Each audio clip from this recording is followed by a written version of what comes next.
Online and in the Odyssey app at The Fan Rochester. The sports leader, 95.7 FM and AM 950. The Fan Rochester, an Odyssey sports station. It's time to start the show and talk about the sports we saw. Inside jokes and takes from Danger and Battaglia. Bills and the Sabres and the Ambers. Who gave a microphone to these jerks? Gene's a big timer, a social misfit. Clueless to the title of the biggest buskeg hits. Chuck Munchie's goons have the last say. So thanks for your time, Mr. Mayo. Danger likes his cold ones and he likes his bears. But this is Rochester, Q Francesa. Oh, who cares? He's critical of Sean, he's critical of Al. And of course he married Sandy, cause she's Italian. Welcome to the sports bar, that's where you are. Welcome to the sports bar, that's where you are. Welcome to the sports bar, that's where you are. With Danger and Battaglia. A good afternoon to you. The sun came up this morning. We welcome you into the sports bar. Gina, what was that? Is that gritting your teeth? That's my fake smile. Yeah, you're just faking it for the stream on our YouTube channel at The Fan Rochester. No, we're happy to be here. Real excited to be talking about what we saw last night here on The Fan. We welcome you into the sports bar. Danger and Battaglia. Don't worry, we got the next 3 hours to get you through the rest of your work day. We can get through this all together. If you want to join us, our number is open at 866-4326. If you want to get it off your chest, we're going to certainly get some things off of our chest. We're going to dissect everything that we saw in the AFC Championship game between the Bills and the Chiefs, which found the Bills once again falling just short to their nemesis in Kansas City. I feel terrible for longtime Bills fans, people like my father, people that are wondering, am I ever going to see this? And Josh Allen kind of said it in a roundabout way today, saying you always can't count on being back to that position. They had the look, Danger. You could say they were closer than 13 seconds. That was in the divisional round. If you told me before the game that the Bills with Josh Allen only 3 points down would get the ball back, 3.5 minutes remaining. It's a good situation to be in. When they forced that field goal, I'm thinking, this is happening. Uh-huh. You have James Cook. You've been moving the ball. You've been stopped, though, on the last drive, but you have an opportunity here to win at the final gun. But it wasn't just that drive. It was everything that led up to it. And on a blame assessment Monday, here's where I come down. Coaches, they got outworked. Players didn't execute. Brandon Beane didn't fortify this roster as best he could. Some of the things popped up yesterday. If you want to call today and discuss the refs, look, I'm sorry, you can't control that. You can bitch about it. It's not going to change anything. No. And it should never come down to a missed call or a missed call here, a missed call. The ref spotted the ball wrong. Well, why'd you run the same play that wasn't working 3 times earlier? Why do you keep going to a well that they clearly have dried out? They know what you're going to do, and they've figured out how to stop it, and you didn't make that adjustment. Wouldn't it have been nice just to see a regular quarterback sneak? Like, I think a regular quarterback sneak would have actually gotten the job done rather than the tush push. Honestly, I thought spreading it out. Yeah. And just like, okay, let Josh pick a lane, or if one guy was open, then just a simple RPO. Anything. Yeah, anything. You kept going back to that well, and it was a well that they had figured out. I mean, they weren't going to let that play beat them, and the Bills kept saying, oh, this is our best play, this is our best play, right? We heard it all season long. They have not figured out how to execute it the way Philly has figured out how to execute it. Whether that's the push up front, whether it's the lateral move that Josh always seems to make before surging forward, whatever it is, we saw it in the Rams game, and we saw it again yesterday. It just wasn't enough. And, that's one of the criticisms that you could have on how this game was called down the stretch. You didn't really get James Cook involved early in the game. Clearly, James Cook in the second half, he was the best player, the best weapon that the Bills had to offer on offense. I mean, if you look, I've been thinking about this a lot from last night to where we are today. if you look at both of these rosters and you look at the position groups across the board, almost all of the position groups, you could say there's an advantage to Kansas City. Almost all of them. Like yesterday, if you said corner, yeah, secondary, yeah, it's Kansas City. I mean, especially when you have Benford out with the concussion, which, my God, scary stuff with Benford getting strapped into a golf cart.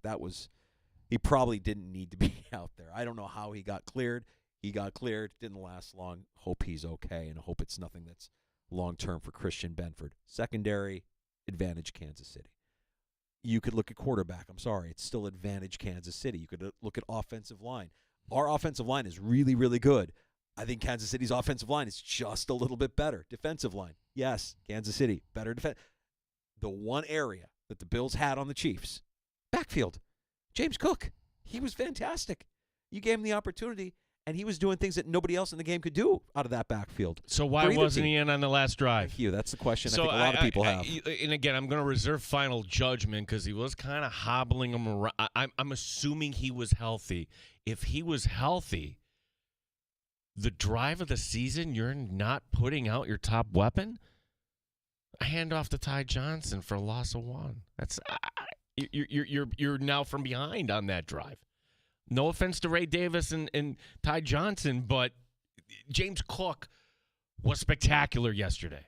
James Cook stretching out the way he did on 4th and goal, keeping you in that game. What an unbelievable play. When you saw how he got hit, and you basically saw his body turn to gelatin while he was midair, for him to still have the presence of mind to stretch and get across that goal line. I mean, it was magnificent.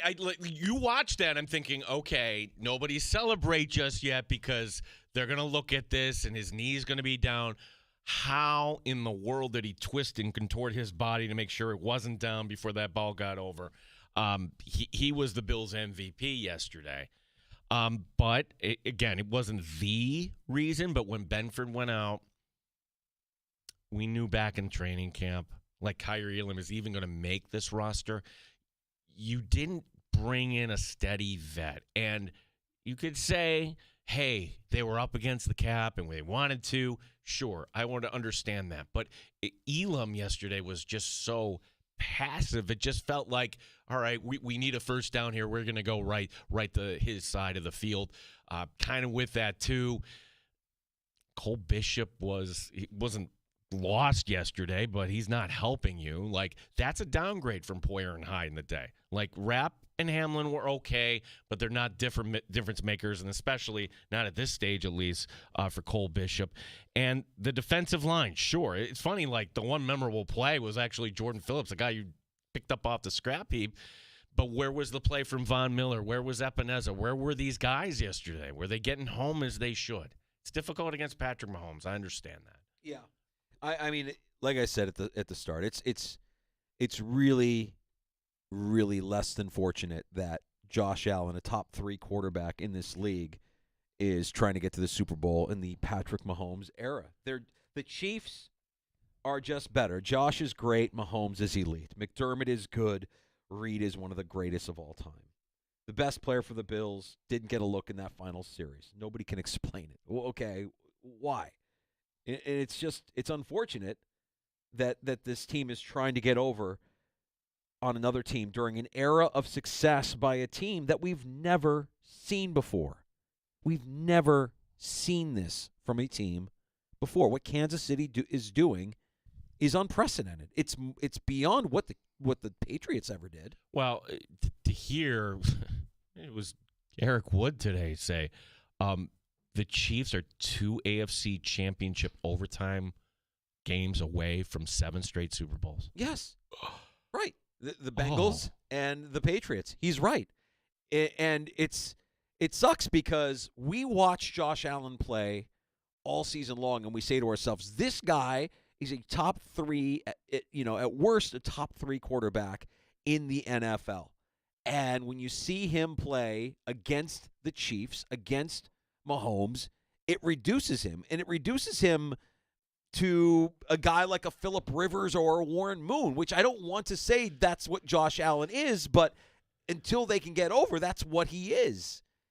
The great players, Hall of Fame players, and Josh Allen is that, but you're going up against a guy who might go down as the best ever, Mahomes might go down as the NFL's Michael Jordan. What they're doing is unprecedented. We've never seen it before, and it's unfortunate that the Bills are trying to win a Super Bowl at this very time. Well, in the pain today, as if you needed a reminder, it's funny. Like, nobody can – I can't relate to this, but I've heard this with childbirth that, like, hey, you forget about all the pain if you go through it. If somebody has done that, maybe you could say this analogy is on or off, but we forget about the pain of a playoff loss. And now you look at the mountain again, like, oh, my gosh. Combine, the draft, and free agency, and there's training a small camp part of me that's like, one. okay, we're going to get on the ride again. We'll get on the ride again, and we know what the ride is like, and we'll wait in line for 2 hours to get on Space Mountain, and once we get on it, it'll be fun again. It'll be fun. I don't want to wish time away, Danger, Yeah. but my gosh, that's how tough this is. It's not easy. And you're not guaranteed to get back. The benefit for Buffalo is that the AFC East, even with Mike Vrabel there, still sucks. Okay, so you should have a seat at the table, I would think, for a home game in the wild card round, if not more. But next year you got to raise your sights. I'm wondering the whole time yesterday, in a game like that, would being at home had made a difference when it came to the count and that sort of stuff? I don't know, but that should be the goal next year. Number 1 overall seed. Get the extra week of rest. Certainly help Kansas City out. Nate Geary is going to join us from the Buffalo Bills Radio Network right around 4:25. We'll get his take on yesterday's game. And joining us here in about 15, 20 minutes, Ryan Talbot, covering the Bills for NewYorkUpstate.com. The Good Smoke Barbecue and Pub Wingman line is open. If you want to join us, 866-4FAN, 866-4326. Award-winning barbecue from Good Smoke Barbecue and Pub, 135 West Commercial Street in East Rochester. GoodSmokeBBQ.com. Yeah, let's get to your calls. Tim in San Diego first up. Hey, Tim. Hey, well, a friend texted me yesterday a boxing analogy. You need to get the KO so you don't leave it in the judge's hands. And when it's close, everything gets questions, and that's what's happening here. And I agree with you. Why is James Cook not on the last drive? He's been the guy in the second half, and that just was mind-boggling to me. But you got to look at both coordinators here for Buffalo. I mean, what's Joe Brady calling, in certain situations, and just the defense overall. I mean, Bobby Babbage has been, he's been okay, but I think we all know he's kind of a de facto DC. But, some of the blame goes to him as well. Other than that, it just in some catches, that were Kincaid could have had that 4th and 5. Looking at it from different angles this morning, I was like, you got to make that catch. It's time. But, like you guys have said, just falling short. And KC is just that much better, than Buffalo, and they have been for the past, like you said, 7, plus years since Mahomes has been at the helm at quarterback. Well, Tim, always appreciate you leading us off here during the season. And don't be a stranger, all right, bud? All right, man. All right, thanks, Tim. Got other calls here. Dan from Rochester. Hey, Dan, what's up, buddy? Hey, guys, how you doing? I'm groggy, quite honestly. Like, I slept, Danger, for like 4 hours last night, and then 2:30, I'm thinking about the different scenarios. There, son of a gun, I'm awake. Yeah. And then I went back to sleep at 5 a.m. So, Dan, to be quite honest, my head is kind of up in the clouds I went today. to bed with a stomach full of food and booze and a mind full of just thoughts, just racing thoughts. So I think everybody today, Dan, to answer your question, everybody today is just maintaining. The sun came up. That's the good news. But we're all maintaining. Dan, how are you? Same thing. Couldn't get to sleep, just thinking about where it all went wrong, And okay, number 1, Bills drafting. Of course, Worthy, 85 yards, 6 catches. Coleman, 1 catch for 12 yards. We paid Dawson, big bucks, and then we draft another tight end. 3 catches out of them for yesterday. We signed an end for $120 million that we're stuck with, that I don't think I heard his name once yesterday that I can remember. So, they got to. Was there ever a measurement on that one call where they where they gave it to Kansas City? Did they ever do a measurement? No. When they went to the booth review, they didn't go to the measurement, which was kind of curious. And look, I go back to the play before that. Like, McDermott could have asked for a measurement. I thought actually Kincaid got the first down on that, and then they marked it down a yard shy. I was like, oh. Okay, not to say that they got it, but at least I would have asked for one on third down, and you didn't get it on third down, and certainly you didn't get it on fourth. You know what? You had a lot of Bills pass catchers who would catch the ball in space but not break tackles, and I think we've seen that a lot this year, where the guys will break a tackle and you're downfield for another 3, 5, 10 yards, and this time the tackling was so crisp they weren't able to break these tackles, which led to those fourth and short or third and short situations that the Bills couldn't get themselves out of. Yeah, Dan, appreciate the call. Yeah. Thank you. And he's right. I mean, we could discuss the roster construction. I have some thoughts. That was bitter, seeing Xavier Worthy do that yesterday, and McDuffie locking up You asked me last week, is Andy Reid going to do it with style points? Is he going to try and get Worthy? I'm like, yeah. Yes, he is. Of course he is. Of course he's going to jam Worthy down our throats, just like he's been jamming Mahomes down the throats of the NFL. This is the guy that nobody wanted. They were gifted him with that pick that the Bills gave him. I would never, ever do a deal with the Kansas City Chiefs ever again if I'm Brandon Beane or the Buffalo Bills. No, it's going to be the same scenario. Can't Bills do going to it. be a couple Ever. Picks again, and Kansas City wants to move up. As Dan Fates once pointed out, hang up. Hang the phone up, yes. Or better yet, block them. Yes. Block them. It just goes automatically. Just like we are not accepting your calls. Give them like the fake dial tone or whatever it is.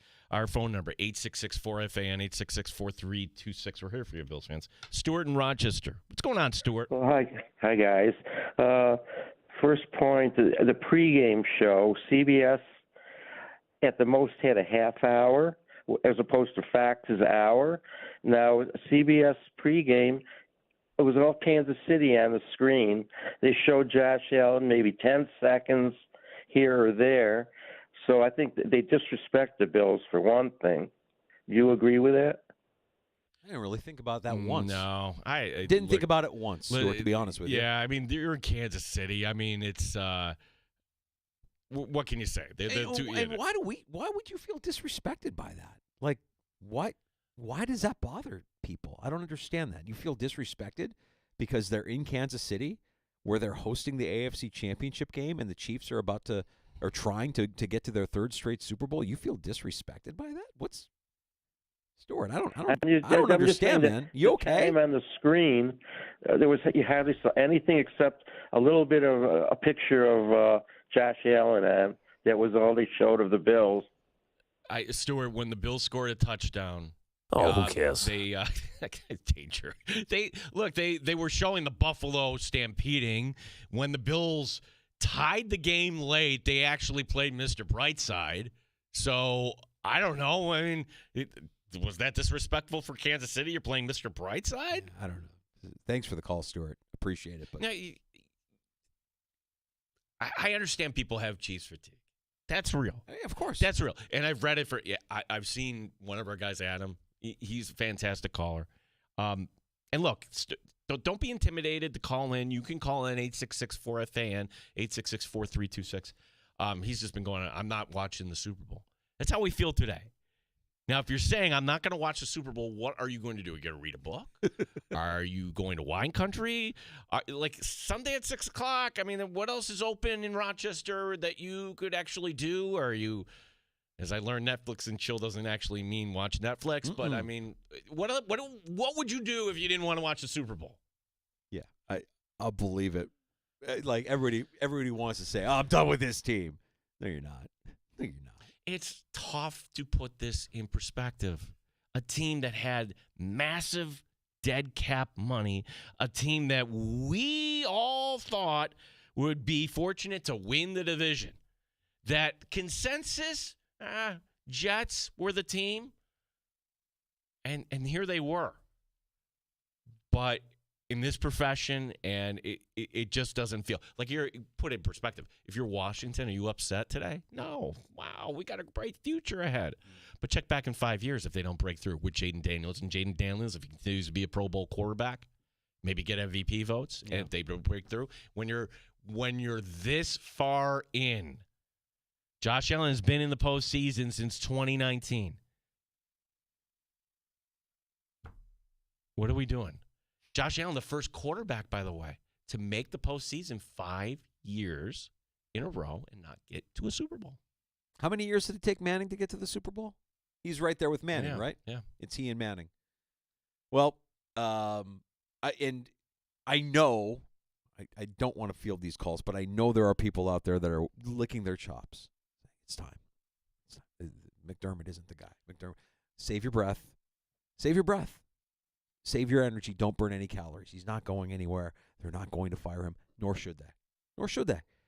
You know, he's at worst Marty Schottenheimer. At worst. I joke. I'll call him Sean McSchottenheimer. That's a good head coach in the NFL that if he were on the market would land a job immediately. Who do you want? Do you want Mike McCarthy next season to be your head coach? Oh, he won a Super Bowl. I think they're fine with who they have in Sean McDermott.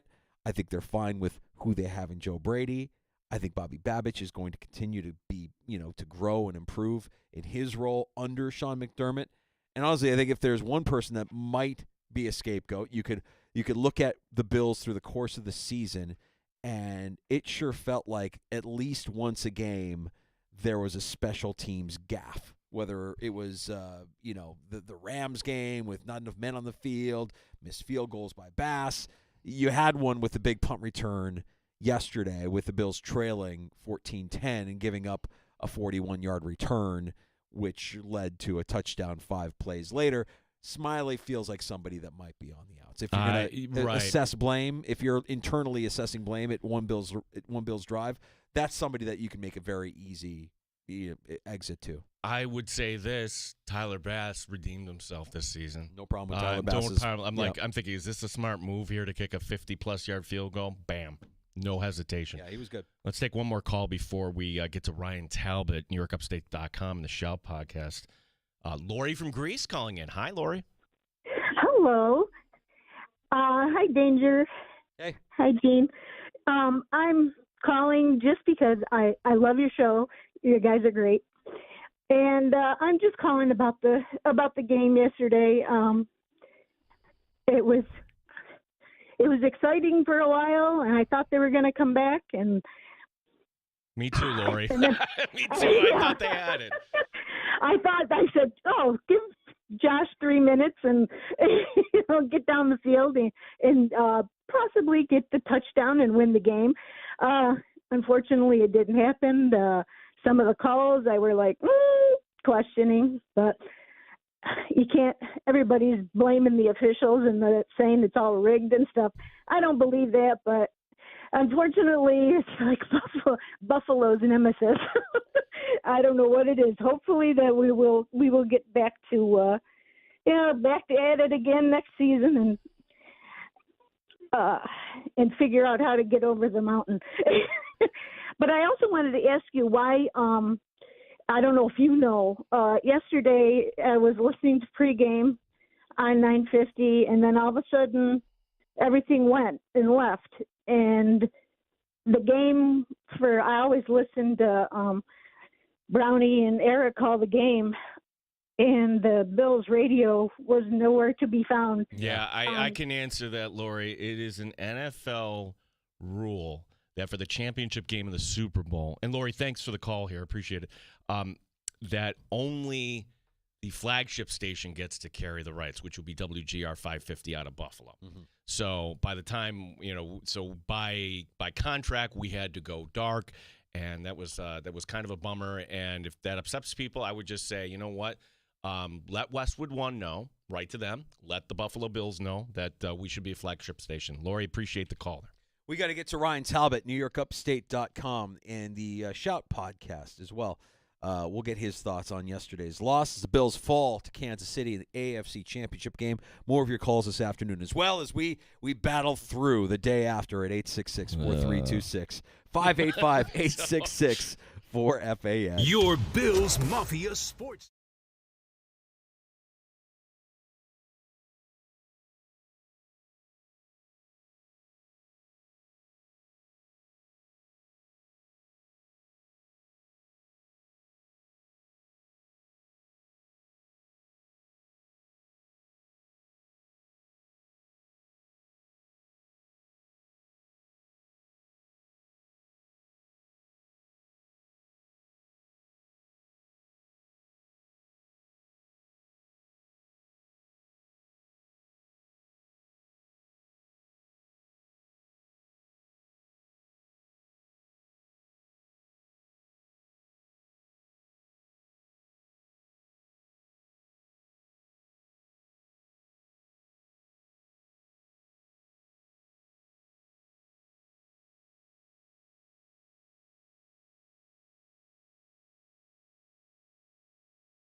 Everything Bills, weekday afternoons 3 to 6. The Sports Bar with Danger and Battaglia. 95.7 FM and AM 950 The Fan, Rochester. The Fan, Rochester.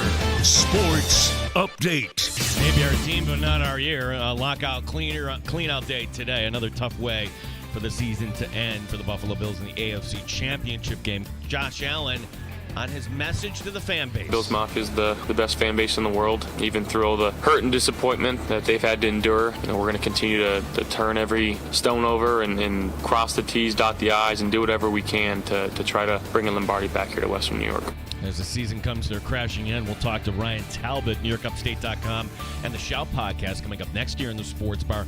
Buffalo Sabres still in last place of the Eastern Conference. They're back home tomorrow night as Boston will come to town. The Amherst splitting over the weekend in New England. They're back home on Wednesday night. NBA tonight highlighted by the Knicks hosting Memphis. Gene Battaglia in the Sports Leader, 95.7 FM and AM 950, The Fan, Rochester.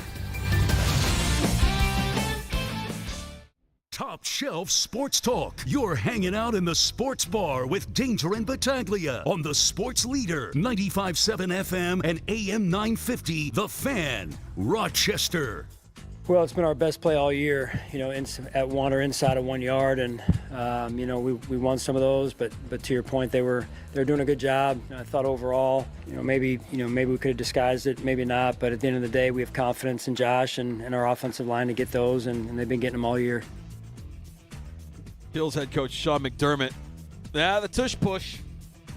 Bills executed. They just don't execute it as cleanly as Philly and as consistently as Philly appears to do it. We welcome in Ryan Talbot, NewYorkUpstate.com.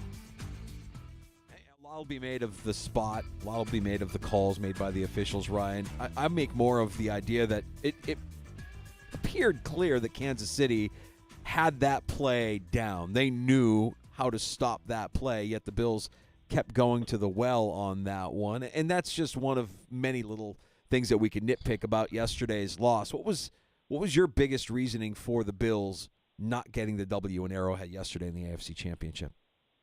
Honestly, it was a little bit of everything. You can't pinpoint it just on the officials, like you said. If you ask me today, I still think Josh Allen got the first down on that fourth down play. I still think you could have made a case that Kincaid had it on third down.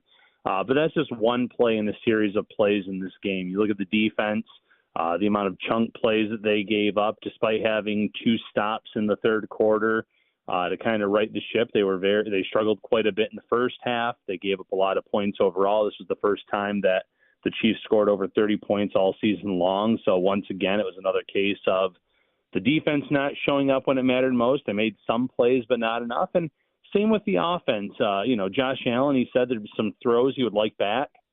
One that comes to mind is a pass that he threw a little bit low to Curtis Samuel, where Samuel was running across from right to left. If he catches that ball in stride and turns upfield, it's a huge gain in the game. Instead, it's near the knees and he drops it. So, little things like that, not going to James Cook enough. So the coaching part of it, everyone had a hand in this loss. Yeah, and so the Bills, and when the defense holds Kansas City to the field goal at the end, Ryan, I'm thinking this is going to be it. You're getting the ball back, and if you score but don't score too quickly, and part of not scoring too quickly is maybe keeping the ball on the ground.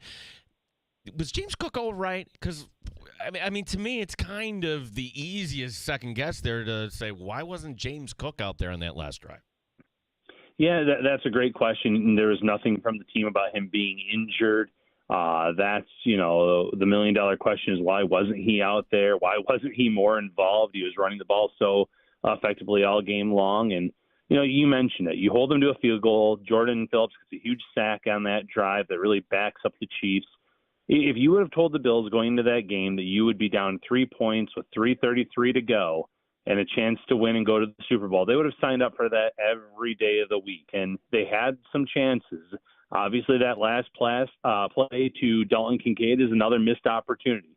I know Kincaid was revealed today was playing with a PCL injury all year, but, his hands are supposedly the best in that draft class, and his hands let him down on that play. Difficult catch, yes, but one you need to make as a former first-round pick. So they had their opportunities. They made that massive stop, and it just wasn't enough at the end of the day. Kind of this, the same old story, unfortunately, when it comes to the Bills and Chiefs. Yeah, I think it's the Chiefs in any team that you want to compare to the Chiefs, because what we're seeing out of that team is unprecedented. We have never lived through something like this, where a team has gotten to 3 straight Super Bowls and has a chance to win their 3rd straight Super Bowl. It's very inconvenient that the Bills have a top 3 quarterback in the era of Patrick Mahomes. And when you look around these two rosters, you could look at position groups and say, yeah, they're just a little bit better at almost every position group on the field.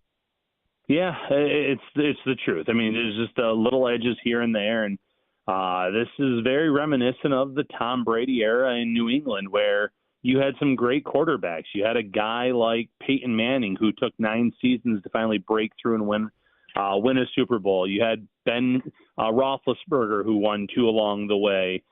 Greats like Phillip Rivers, who never won any of them. And that's the unfortunate thing, is right now Mahomes is dominating the conversation when it comes to these Super Bowl wins. Some great quarterbacks just aren't getting the chance to necessarily win it all. Yeah, we're talking to Ryan Talbot, Shout Podcast, NewYorkUpstate.com, as we're trying to deconstruct what actually happened yesterday. And what a weekend this was for Joe Brady. First, he pulls his name out of consideration for the Saints head coaching position, so Joe Brady coming back.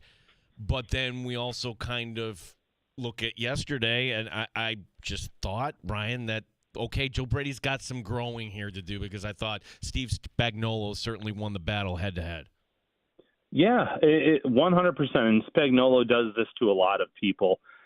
He is one of the best, if not the best, in the business for a reason when it comes to being a defensive coordinator in this league. But Joe Brady's going to want to go back and look at his game plan, the way to attack this team. And like I've said a few times, one of the biggest flaws this team had in the first half was getting away from the run game. Go with what got you there. Josh Allen's unbelievable. Josh Allen, when you need him, absolutely, you can break glass and use him and make him throw it multiple times. But James Cook was a big reason they won that regular season game. He was running extremely well in this matchup as well, and they just went away from him for a period of time, and that really cost them in the first half. And on the final score, when all was said and done, he had 2 touchdowns yesterday, including a unbelievable play where he kept his balance on his way into the end zone with his outstretched arm. So someone that needs to get more involved. And like you said, Joe Brady's going to go back and say, man, if we have a matchup like this, you almost have to have some plays in your arsenal that you haven't shown yet. That's one thing the Bills defender said today, Greg Rousseau. Like, there were some plays that Mahomes had that they did not see on tape, any of the film that they watched. And I think, unfortunately, that's a learning lesson as well for this Bills offense, where Brady's going to have some stuff in his bag that he pulls out in a matchup like this, specifically for the Chiefs. Ryan, I want to try and be positive. I know it's hard on a blame assessment Monday, because you want to point fingers at why they didn't get the desired result. But when you look at the totality of the 2024 season, when you look at how we went into this season and all that dead cap money and a roster that looked void of talent, for them to be where they were, to be in the AFC Championship game, to be holding a lead in the fourth quarter, do you think this season was the best season of coaching Sean McDermott has ever put forth for the Buffalo Bills? I would probably say yes to that. And reason being is their own GM at one point, the days after the Stephon Diggs trade, said this is a reset year. He didn't say rebuild. He didn't say that they were, tearing the whole thing down. But he kind of gave the expectation that, hey, we're going to compete, but this might not be as good as it's been in years past. And there's a reason why a lot of national analysts went away from Buffalo this year, and they picked the Jets and the Dolphins because of the talent on paper that those two teams had. And yet, lo and behold, the Bills run away with the division. They blow out a young Denver Broncos team in the wild card round. They defeat a Baltimore Ravens team that a lot of people thought was arguably the Super Bowl favorite at times this year, with the way Lamar Jackson and Derrick Henry were running the ball. And like you said, they had a 1-point lead in the fourth quarter, and who knows if they get that first down that goes their way. Maybe they score a touchdown, go up 8, and it's a whole different ball game. So McDermott had them on the precipice of making the Super Bowl. Just once again, the Chiefs just made a few more plays at the end of the game. Ryan Talbot is our guest, NewYorkUpstate.com and the Shout podcast. And Ryan, I haven't seen an alert here to the media, but every team is required to have the season-ending press conference from their general manager. You had Sean McDermott, the players doing their locker clean-out stuff today. Sometimes it's been on the Tuesday, so maybe we get that tomorrow. But when it does come, I always think that Brandon Beane, he's as candid as anyone in this league. He's not going to tell you exactly what the plan is, but he's certainly going to drop some clues. What questions would you have for Brandon Beane? What would you want to pull out of that when he does speak to the media, we assume, this week? Well, I think first and foremost, you want to talk to him about his recent draft history, high draft picks, and why aren't the Bills getting more from these players? You know, Keon Coleman had a fine rookie season, but you saw Xavier Worthy in the way that the Chiefs utilized him. He ended up being the leading receiver in the game. That's a trade that you made to move back and eventually get Keon Coleman. You also get a third-round pick in that deal that you use on Dwayne Carter. He's inactive in this matchup.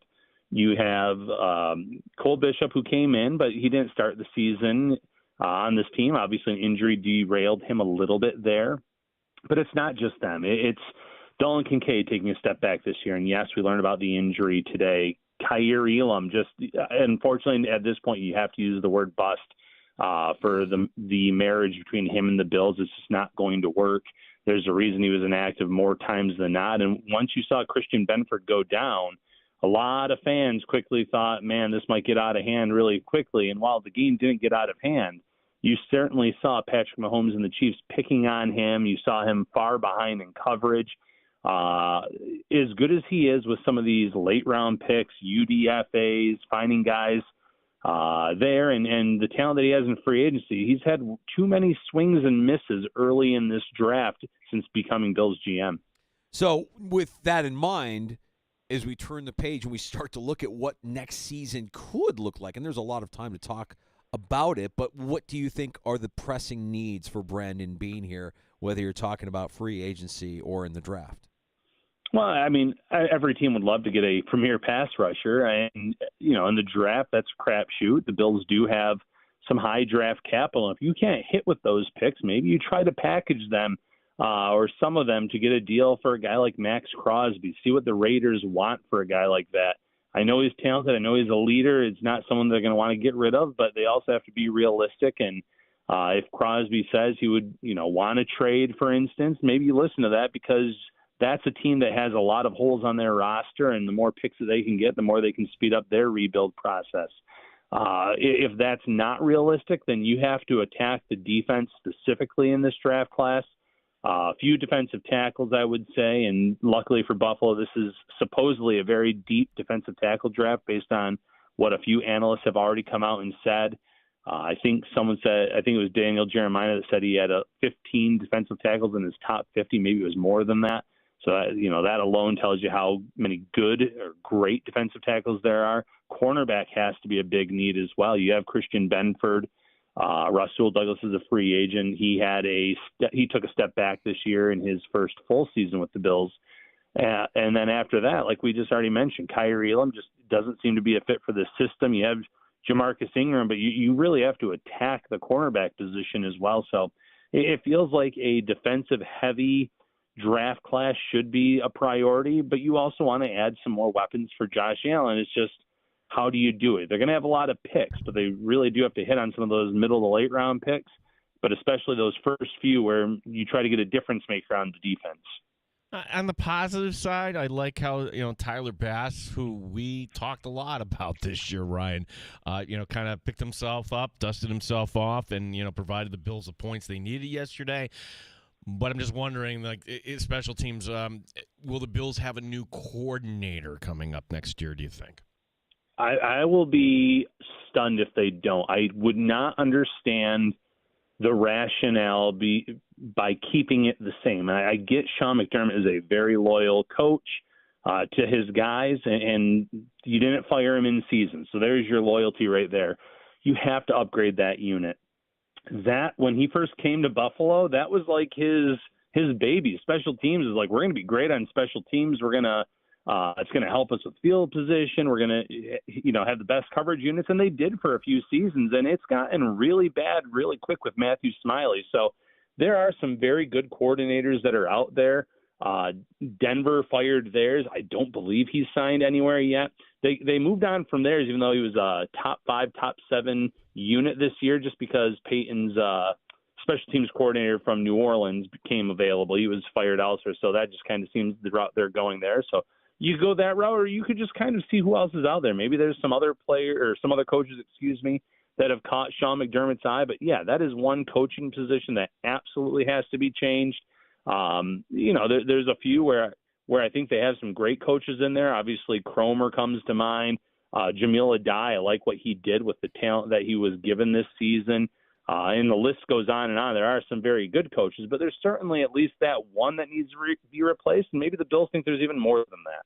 When you look at some of the unrestricted free agents heading into the end of the season here, Ryan, are there any there that feel like a priority for the Buffalo Bills, where if you have the opportunity to sign them or to bring them back at a discount, you would do it? You would jump at that opportunity?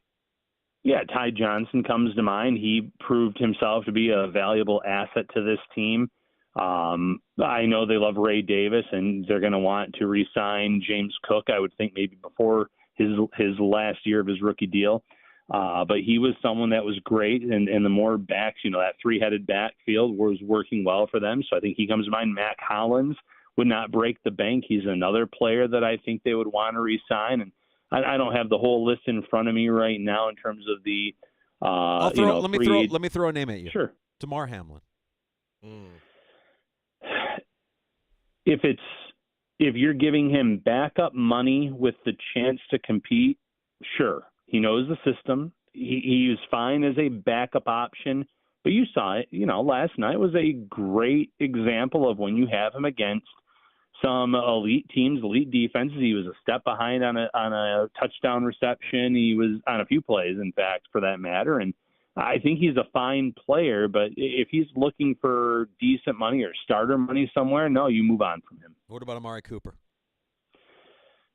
Kind of the same thing. He would have to want to come here on a team-friendly deal. He didn't show enough since the Bills traded for him for me to say that this is a guy that you need to bring back. Now, he might be at that point in his career. He's already said winning a Super Bowl and getting so close meant a lot to him because he had never gotten to that point before. So maybe he does want to re-sign, and it's a team-friendly deal. If so, yes, bring him back. But if it's the going rate of what some of these veteran receivers might hit on the market, let them go. Do you expect the Bills to create a little cap space? Is this the year, the offseason, where Josh Allen gets a new deal? I think this is probably the offseason where Josh Allen gets a new deal. He is criminally underpaid compared to some of the deals that we have seen come out in the last year or two at the quarterback position. So you can do that for sure. I saw that they're, expect to have only about $25 million in cap space going into this season. So I'm sure they're going to pull some levers and try to create a little bit extra, and a new deal might be one way of doing that.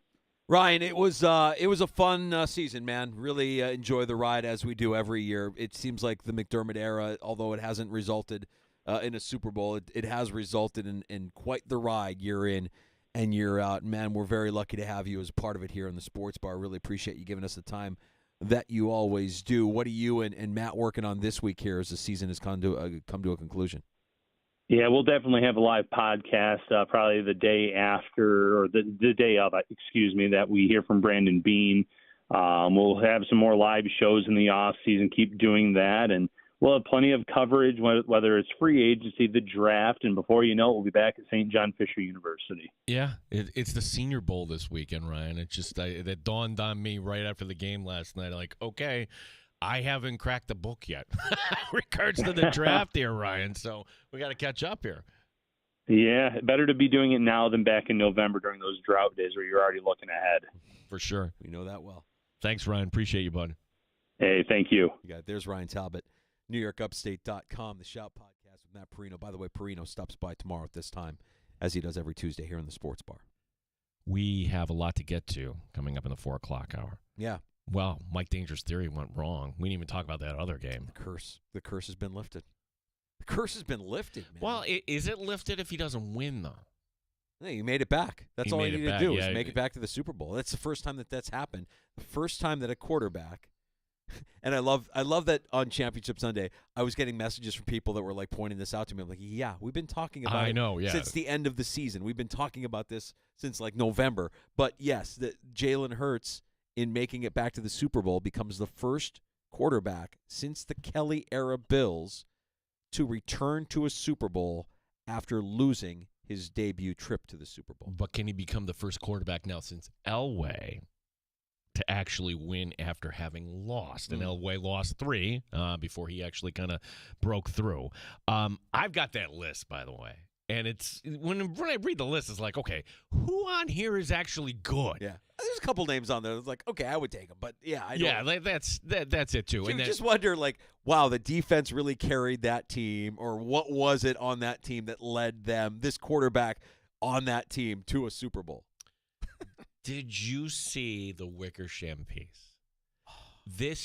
I said this cheeky last week, saying, hey, if Washington gets to the Super Bowl, has anybody got tracked down what Daniel Snyder is doing? It was so good. Oh, it was just as bad as you would think he would be. I dimmed the lights. I lit a candle. I played romantic music, and I read the Wickersham piece by myself. It was art. It was fantastic. We'll get into that. We'll also get Nate Geary from the Buffalo Bills Radio Network stopping by the sports bar here in about a half an hour or so. Hey, we're all getting through today, 1 minute at a time here at 866-4326, 585-8664-FAN. If you want to pull up a stool and join us here on the sports bar. You're listening to the Sports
WNBF Rochester, the sports leader. 95.7 FM and AM 950. The Fan, Rochester. An Odyssey sports station. The Fan, Rochester. Sports update. It's a cold day in Western New York. Always is for Locker Clean-Out Day. Another tough way for the season to end for the Buffalo Bills. Left tackle Deion Dawkins on what's next. What's next? We go home, we kiss our families, and we get back to training. Shoot for it again every year. You know, greatness doesn't just happen. You know, we got to keep knocking at that door. And we got the right soldiers to continue to knock. And eventually that door is going to open. We'll ask Nate Geary the question, what's next? Buffalo Bills Radio Network. He joins us later this hour. Buffalo Sabres lost 3 of 4 on the road. They're in last place of the Eastern Conference. They're back home tomorrow night taking on Boston. Meanwhile, the Amherst, decent weekend Saturday night, 160 minutes worth of penalties in their victory at Hartford. They're back home Wednesday night. Gene Battaglia, the sports leader, 95.7 FM and AM 950, The Fan, Rochester.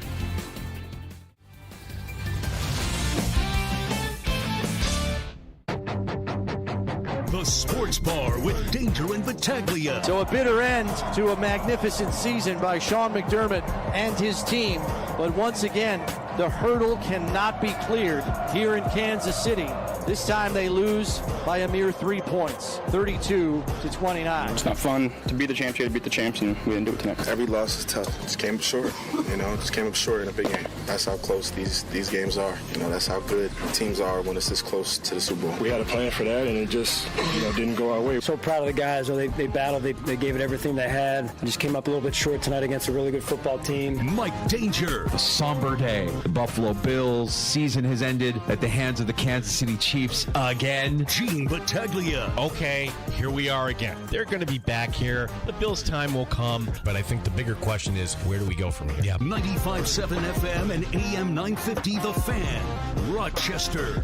It is the ultimate blame assessment Monday in the Sports Bar with Danger and Battaglia. As we're just trying to get through the day here on the Fan, Rochester. Feeling the way you are at 866-4FAN, 585-866-4326 as the Bills drop one in Kansas City to advance to their third straight Super Bowl. The chance to be a historic three-peat winner of Lombardi trophies. It's it's just it sucks because we enjoy the season so much. We went into the game thinking this might be their best chance to get to the Super Bowl with the way things were going throughout the course of the season. And while I want to feel bad for the Bills, Gene, there is a lesson from last night that you can never have. One, I don't think you can ever have enough good corners, right? Kyrie Elam comes into the game, and you're talking about somebody who is not a street free agent, right? Somebody that they didn't sign a week ago for depth. This was somebody that they used a 2022 first-round pick on just 2 picks after the Chiefs drafted the guy the Bills really wanted in Trent McDuffie, advantage Chiefs. They trade a first-round pick to Kansas City that becomes Xavier Worthy, who scored last night while Keon Coleman had 1 catch for 12 yards, advantage Chiefs. Big swings by Bean that haven't really panned out. Von Miller to be their get-off-the-field player. We haven't seen it. You trade up for Dalton Kincaid at pick 25. We don't need to pile on Kincaid anymore today. He's hearing it. Trade out of pick. You get pick 33 there. Keon Coleman. Lad McConkey was on the board. I don't want to play woulda, coulda, shoulda, but man, could you have expected more out of that pick? I'm sorry. I'm watching Philadelphia. Cooper DeJean. I'm like, boy, he was the He's safety. Good. He's really good, He's too. Good. Yeah, Bean has done a great job building a talented roster. You can't take that away from him, especially this year when you consider how much dead cap they were carrying. But the first-round picks, the big free agent swings, they haven't hit. Now, if there's a positive, great offensive line. And it's made up mostly of guys that you've drafted and developed, and you obviously hit on the most important position on the field in Josh Allen. And as long as you have him, you have a chance at being in this position again next year. All that being said, you had the ball with 3.5 minutes. I don't want to hear this laundry list today. I'm still upset. Where was James Cook on that last drive? Can somebody explain that to me? A handoff. Maybe we should invite Luke back in Rochester because Joe Brady, head coach material. Joe Brady had his lunch handed to him on that last drive. Josh Allen was put in positions. And funny how Josh Allen always scrambles to his right, and Steve Spagnuolo knew exactly. Let me blitz here, and then I'll have another guy waiting right along the right side. And about that offensive line, what was Osiris Dorrance doing on that deciding play? So, yeah, there's a lot of reasons. There's a lot of anger. I still want to kind of get this out. Anybody is welcome to join us. 866-4326, 866-4FAN. Yes, Dalton Kincaid was hurt. But if he was hurt, why was he out there? I would just ask that question. If he was that hurt, what did that have to do with his hands? Dalton Kincaid, after the game. Obviously, you hope, that we get the first down when they call it, but that wasn't the case. I hate to be the next guy to ask you, but what happened on the last play? You lost your footing. I mean, you were down, but was it a ball you got to catch, you think? Yeah, I mean, if the opportunity's there to catch it, and it should be a catch, yeah. Can you take us through that play? Sorry, I'm just coming over here. I'm sorry if you already talked about it. But from your perspective, what happened on that play? Josh got the ball off. He was pressured, and it was hanging up there, and I just wasn't able to catch it. Sean said at the podium, that's a play that you're going to make time and time again. He has full confidence in you. What does it mean to have that kind of confidence for a coach even in a moment like this? Yeah, I mean, right now it obviously hurts a lot, and it's going to linger for a while, but eventually, you got to move on, and hopefully, you go from this, and I believe that'll be the case. But for the time being, it's going to hurt a lot. And on that play, it's funny. He gets the pressure. You mentioned Torrance, who didn't block anybody on that just play. A spectator. Allen makes a remarkable throw and into a window where, for a moment, Kincaid is open. But if he goes against his normal tendency of rolling to the right, if he just looks to the left, I know that this would have been a hard thing to do given how fast the pressure was on him. He had Shakir, and that's a play that they've executed time and time again this season. Shakir gets down to at least the 10-yard line at that point. But then again, do the Bills score too quick? It's not like that would have won the game. So we can explore that if you make that play, but you're leaving enough time for Patrick Mahomes on the board. Yes, Josh does deserve a little bit, because if you see the blitz coming and you know what the primary who's the primary read on that? I'd have to think it's Shakir on the orbit, right? I'd have to think so. They've run that play. You've seen that play so many times. And by the way, Kansas City's probably seen that play on film, in preparation for the game, knowing exactly how it was going to go. And if you pressure him, he's going to go to the right, and he's not going to have time to throw it to Shakir, and that's what ended up happening. But Shakir had nothing but space in front of him if he gets the ball. If Allen breaks tendency and looks to his left, tough play. Once Allen breaks to his right, that's where, no, you can't go back to the left at that point. Yeah. The defender was right in his face. 866-4FAN. Quickly, we go to Linda in Rochester. Hi, Linda. Hi, gentlemen. So there will be another day I will give analysis, but today, this is what I got to say. Next time you have Binkley on, ask him where we can buy some Kansas City Chiefs toilet paper. That's all I got. Go Bills. Thank you, gentlemen. Thanks, Linda. I know this is going to come with cheers or whatever. I don't know the next time we're going to have Binkley on. I don't want to. Well, look, Jay's a good man and everything. He's a friend, but I don't. Does anybody want to hear from Jay Binkley next week? No. We need to manage this mentally here in Western New York. Okay. Yeah. We don't need to cover the Kansas City Chiefs now. Well, the Bills host the Chiefs next year, so maybe that's when. Yeah, but so what?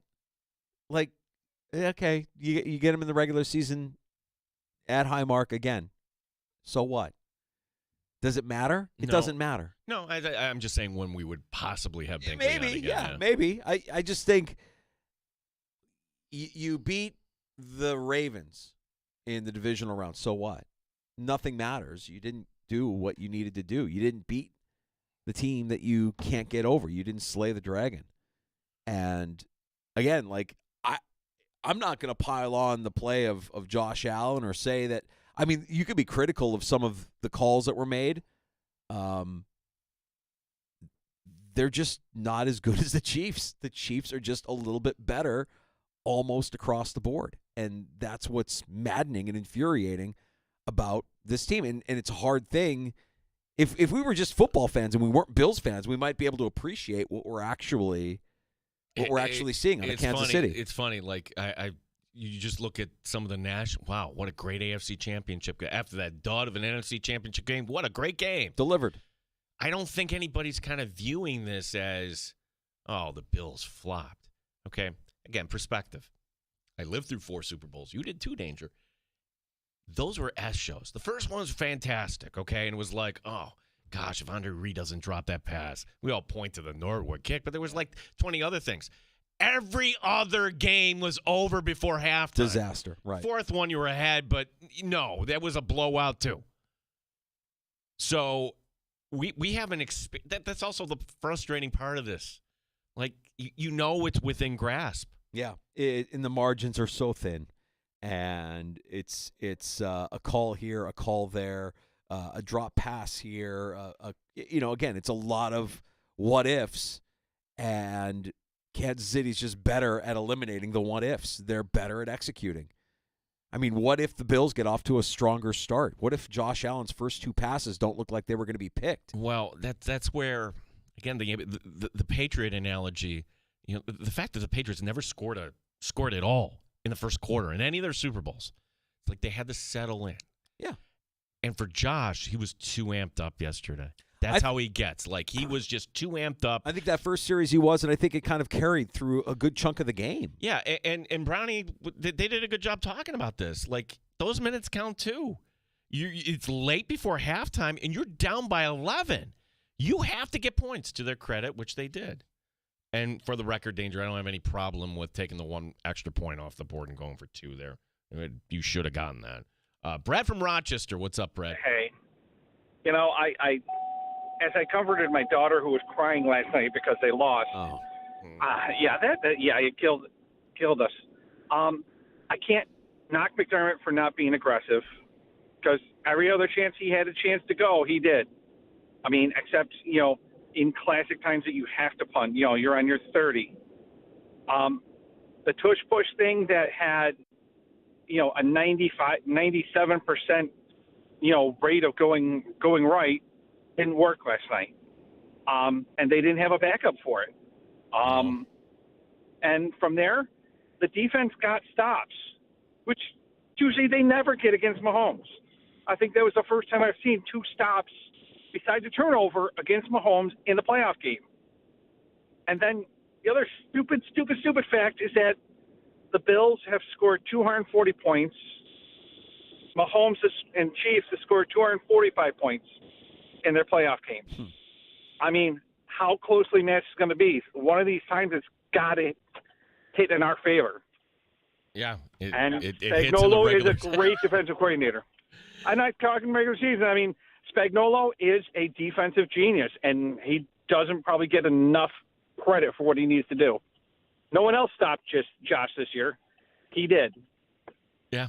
Look, Brad, all spot on there, and that 245 to 240 includes the regular season. That's just remarkable that the scoring is that close. It's that you can't beat Kansas City when it matters. He forced 2 punts in the second half. I mean, those are as good as turnovers. You were gifted a turnover. I mean, the Mahomes turnover wasn't a takeaway. That was a gift. They hadn't turned the ball over in 8 games, and a bobbled exchange leads to a fumble recovery for the Bills. But the punts in the second half, that's when I was starting to think like, those are as good as turnovers. And you're stealing possessions from them. You can win this game. And sadly, it just wasn't enough. And there's a lot of factors that go into it, obviously. But, I guess if we were outside of the realm of where we are, I think we would have a greater, deeper appreciation for what's happening. But we don't want to think about that because it stings. It's raw. It still leaves a bad taste in our mouth. It's okay if 1 or 2 things you did differently, you'd be enjoying a Super Bowl run right now. But again, those Super Bowl appearances, you got blown out.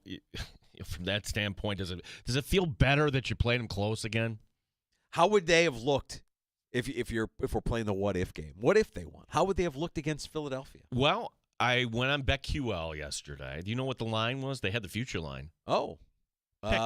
Pick 'em. Between the Bills and the Eagles. If it was going to be Bills-Eagles, it was going to be a pick 'em. Interesting. If it was going to be Bills-Commanders, it would have been the same line. 6 points, Buffalo favored. Okay. So, to me, danger, okay, Jalen Hurts isn't Lamar Jackson, but Saquon Barkley is the best non-quarterback in the game today on offense. And you have A.J. Brown, where Baltimore didn't have anything on the outside. So, yeah, maybe this is going to be Philadelphia's year. We'll get around to talking the Super Bowl, maybe. I don't know. Ron writing in, texting me, like, challenging your Ladd McConkey point. Ladd McConkey's a slot receiver. That was the only spot we had secure with Shakir.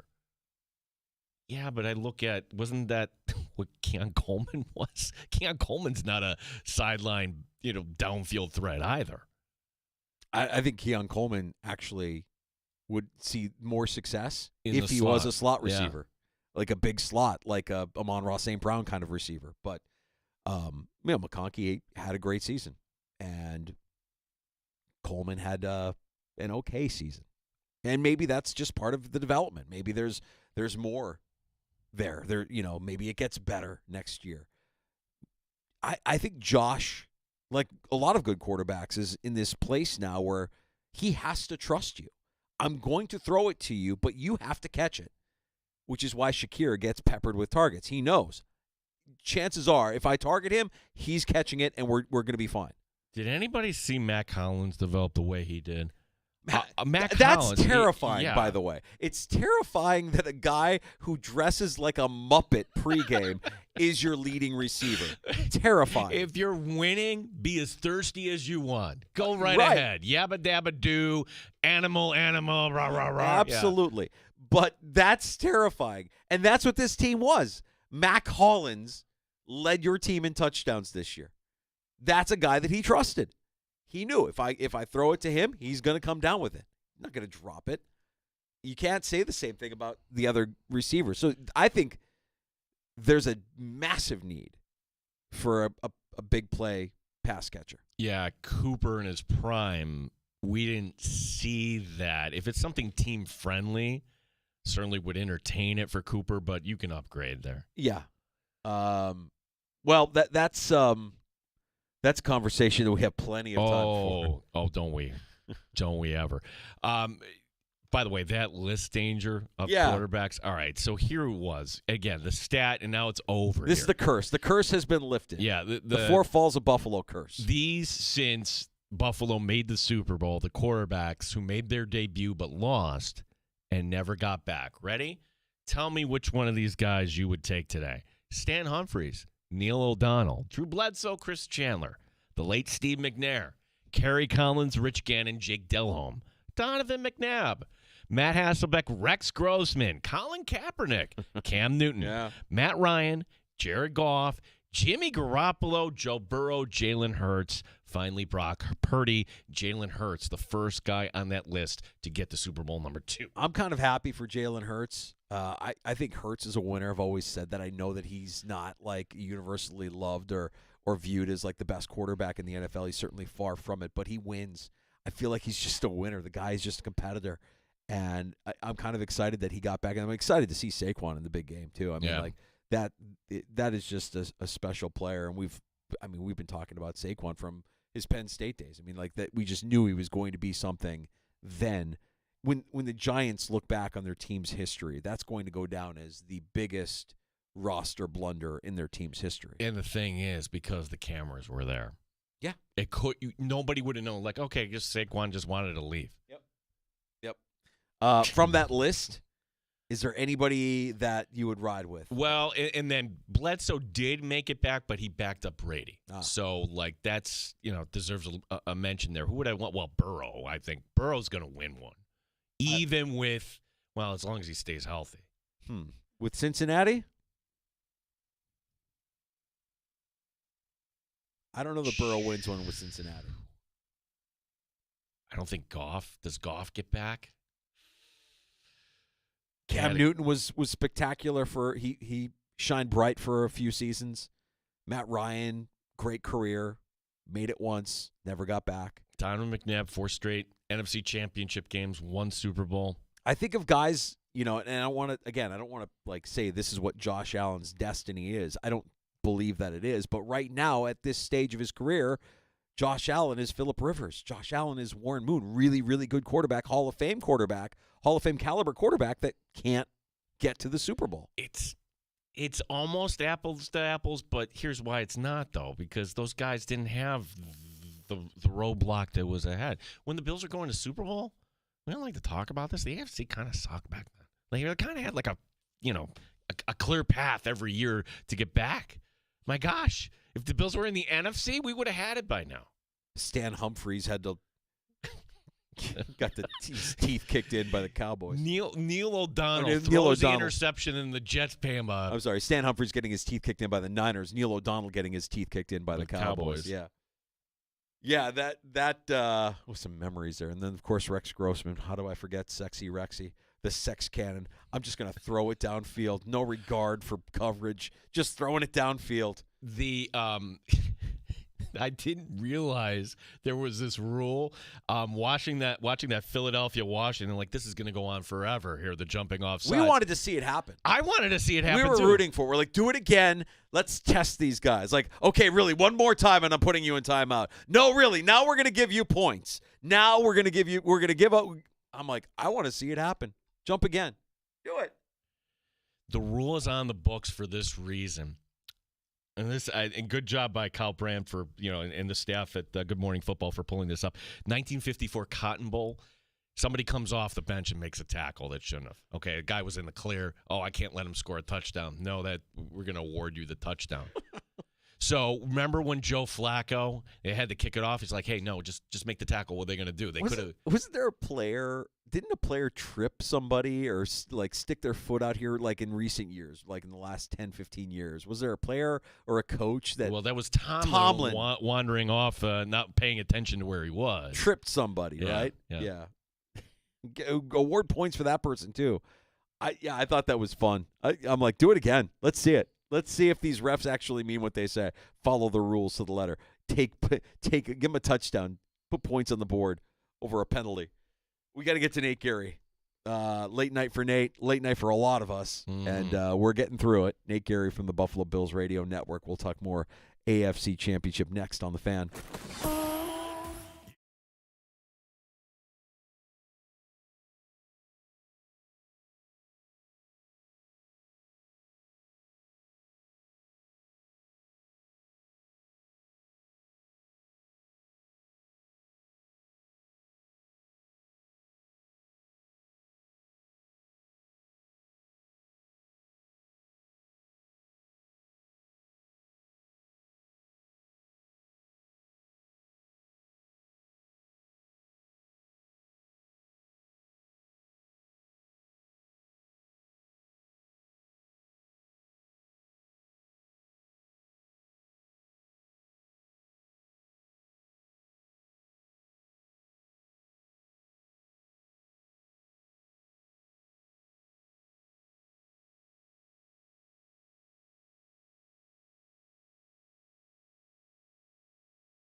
Sports Update. Not a day you look forward to if you're a Bills fan. Locker clean-out day today in Orchard Park.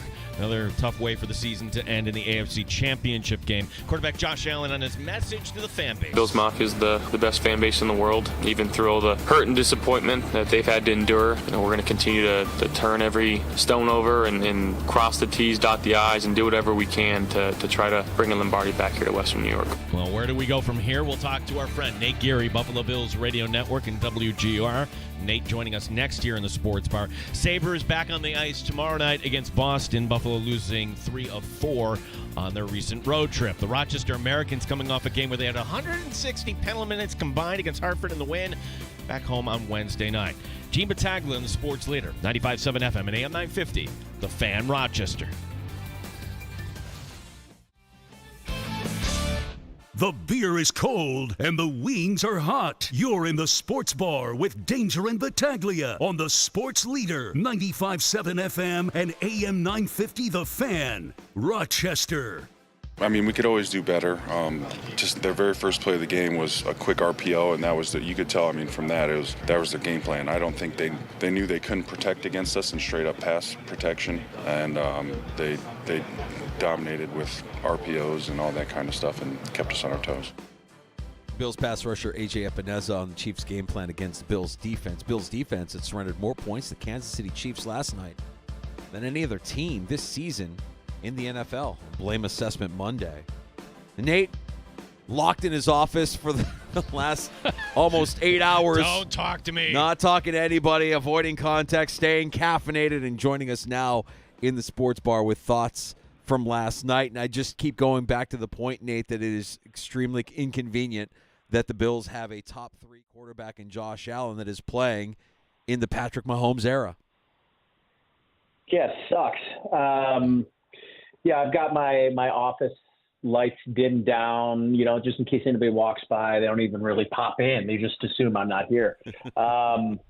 Yeah, it's tough. And the aftermath of it, I haven't, really had the time to fully digest and, go do the autopsy of this whole thing. And in time I will, I'm sure.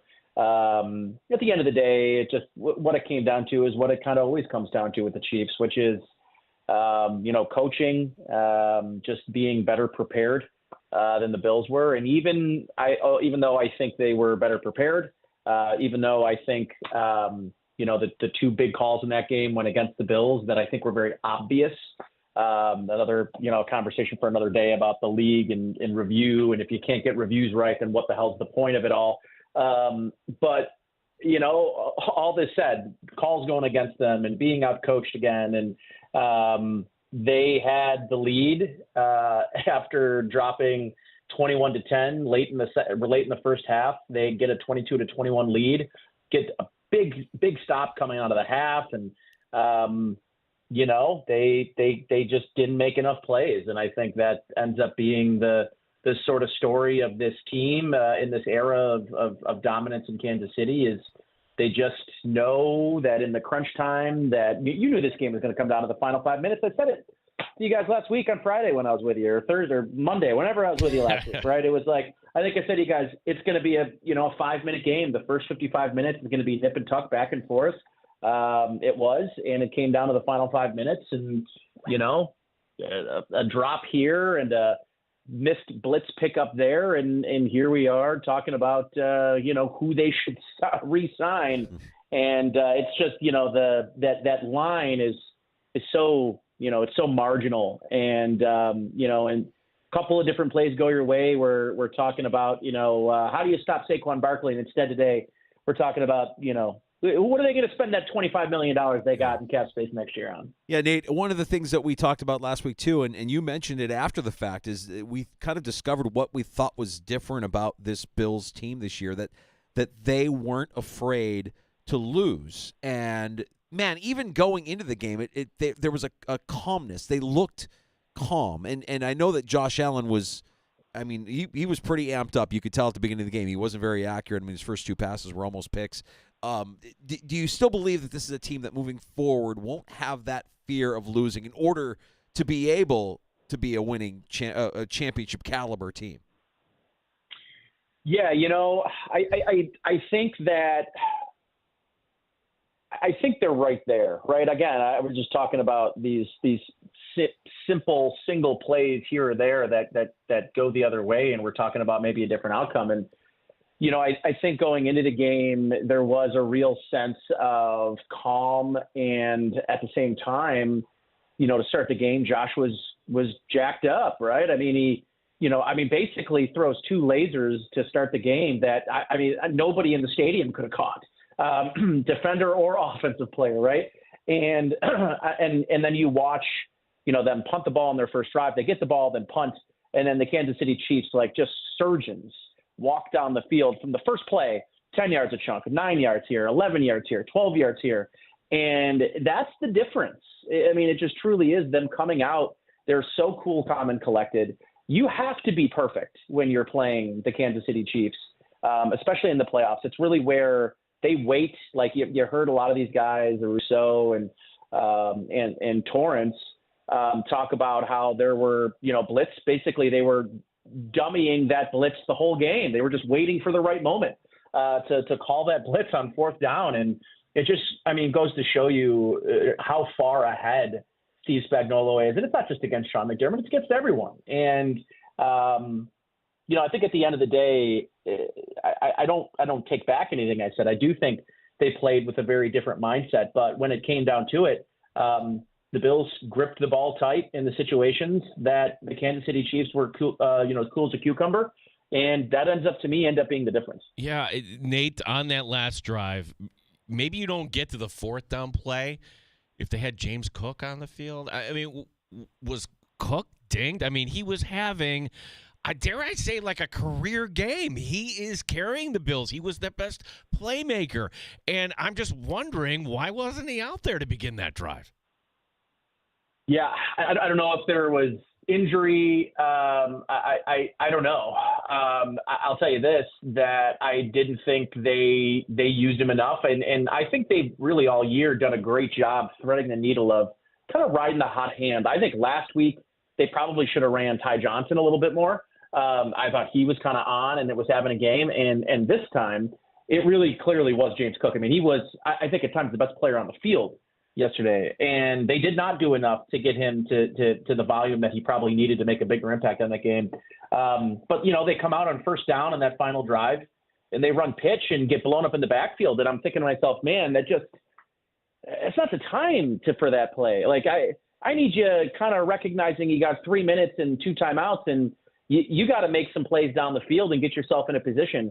And it's just the lack of urgency on that. And on some of the other ones too, looking back, there's going to be 12, 15 plays in this game where you just say, come on, execute better, call a better play, whatever it is. But yeah, James Cook should have been on the field for more than he was, and I think looking back, it'll be kind of a disappointing end to what I think was a career year for him. And we'll see what the future holds for James Cook, but I think it's getting harder and harder by the day to consider a situation where you wouldn't try to get him extended on a second contract. I think he's earned it, and I think he's a big enough piece of this offense where, you got to keep going with him, and he's probably the future at the position.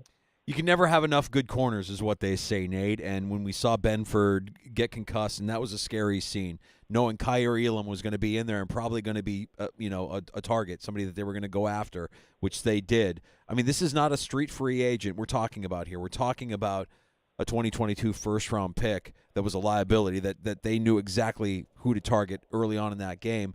Meanwhile, when you look at what the Chiefs have done, Trent McDuffie, the guy that the Bills wanted, was the guy that the Chiefs ended up drafting. The trade that became Xavier Worthy, who scored a touchdown, while Keon Coleman has one reception for 12 yards.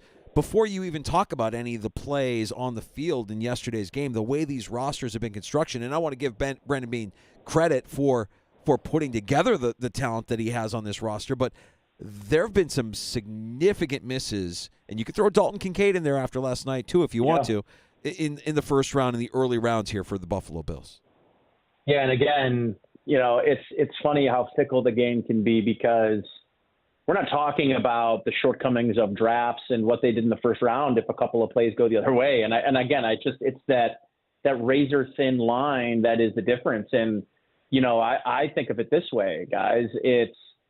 They've missed on first round picks, but I think it's easy to look at the misses they've had in the first round. And then you look at the hit they had on James Cook in the second round. Look at the hit they got on Christian Benford, on Khalil Shakir. So, it's a conversation that can go both ways. And you look at and you say, the first round's really where you got to hit, and they have not had success hitting in the first round. And I would absolutely put Dalton Kincaid in that conversation, because it wasn't to me yesterday that, I think that should have started the conversation on Kincaid. It's, this is a guy that coming out of the draft was touted as the guy with the best hands in the draft, and he struggled all season with drops. I thought last week against the Ravens, he had a monumental drop in that game. He had 2 bad drops in this game. So I don't know where you go with Dalton Kincaid. He's been the one guy they can't seem to really I feel like everyone had a game this year. It was Matt Collins here, Khalil, and even Curtis Samuel had a game. The guy that didn't really have a game is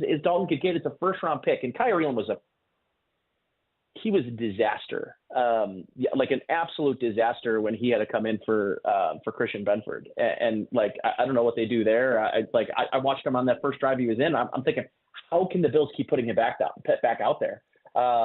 He's just not an NFL player. And to draft a guy in the first round that 3 years later isn't worth anything on the open market, and you could cut and maybe he gets picked up as a street free agent that somebody would put into a camp battle. But this draft I think will be an incredibly important. They have the extra second round pick. I think they've got to hit home runs on their first 3 picks this year, because they need top end talent on the roster. I think there's holes, but again, it's, this was a really good football team, a 13-win football team, and they're not going to lose a lot. But I do wonder, and I'm even, maybe extending this to a guy like Greg Rousseau, who I think has played really good football, is a very good edge-setting run defender. His worst game of the year, probably the worst game of his career yesterday. And, what they do with Vaughn and some of these, I'm of the mind that, if you're going to take a swing, go for a Myles Garrett or a Max Crosby. And I think Greg Rousseau's part of a trade like that. And I think it's something the Bills really have to consider going into this offseason. But, the draft and free agency and trades, all that good stuff, I think more likely than not, this is a team that is not going to really make a lot of dramatic changes. They're certainly not going to be making any changes with the coaching staff. So I think if you're thinking that, you can probably just move on. They're not moving away from the coach. Nate, haven't heard when Brandon Beane will be giving, as required by the league, his season-ending press conference. I always find them interesting. He's not going to tell you directly what the plan is, but he does kind of give you some context and maybe a clue or two. But when that comes around, what questions would you like to hear asked of the Bills general manager? Yeah, I don't know. I think you can ask about being critical, but I think the first question I'm going to ask him is, what was it about Xavier Worthy that didn't sell you guys? He would have brought, I think, a very different dynamic to this football team that, quite frankly, they missed yesterday and they missed all season long. And, I think Keon Coleman did not develop the way – I think the injury hurt him a little bit too. He had the momentum kind of after the Seattle game, and it just wasn't the same after he went out with injury. And, what was it that made you comfortable giving the Chiefs an opportunity to take a player, whether they knew who they were going to draft or not? I think speed has to be a huge priority for this team and adding to their roster next year. And that's, I think, at the defensive back level, not just on offense, but on defense. I think the other question is, how do you guys go into next season the same way that Kansas City's gone into the last couple of seasons, which is, how do you remake yourself? How do you add the off-speed pitches? Because I think the thing the Chiefs showed yesterday is we've known, Andy Reid and Patrick Mahomes to be together for 8 years? And we're watching plays and concepts that we've never seen them run before.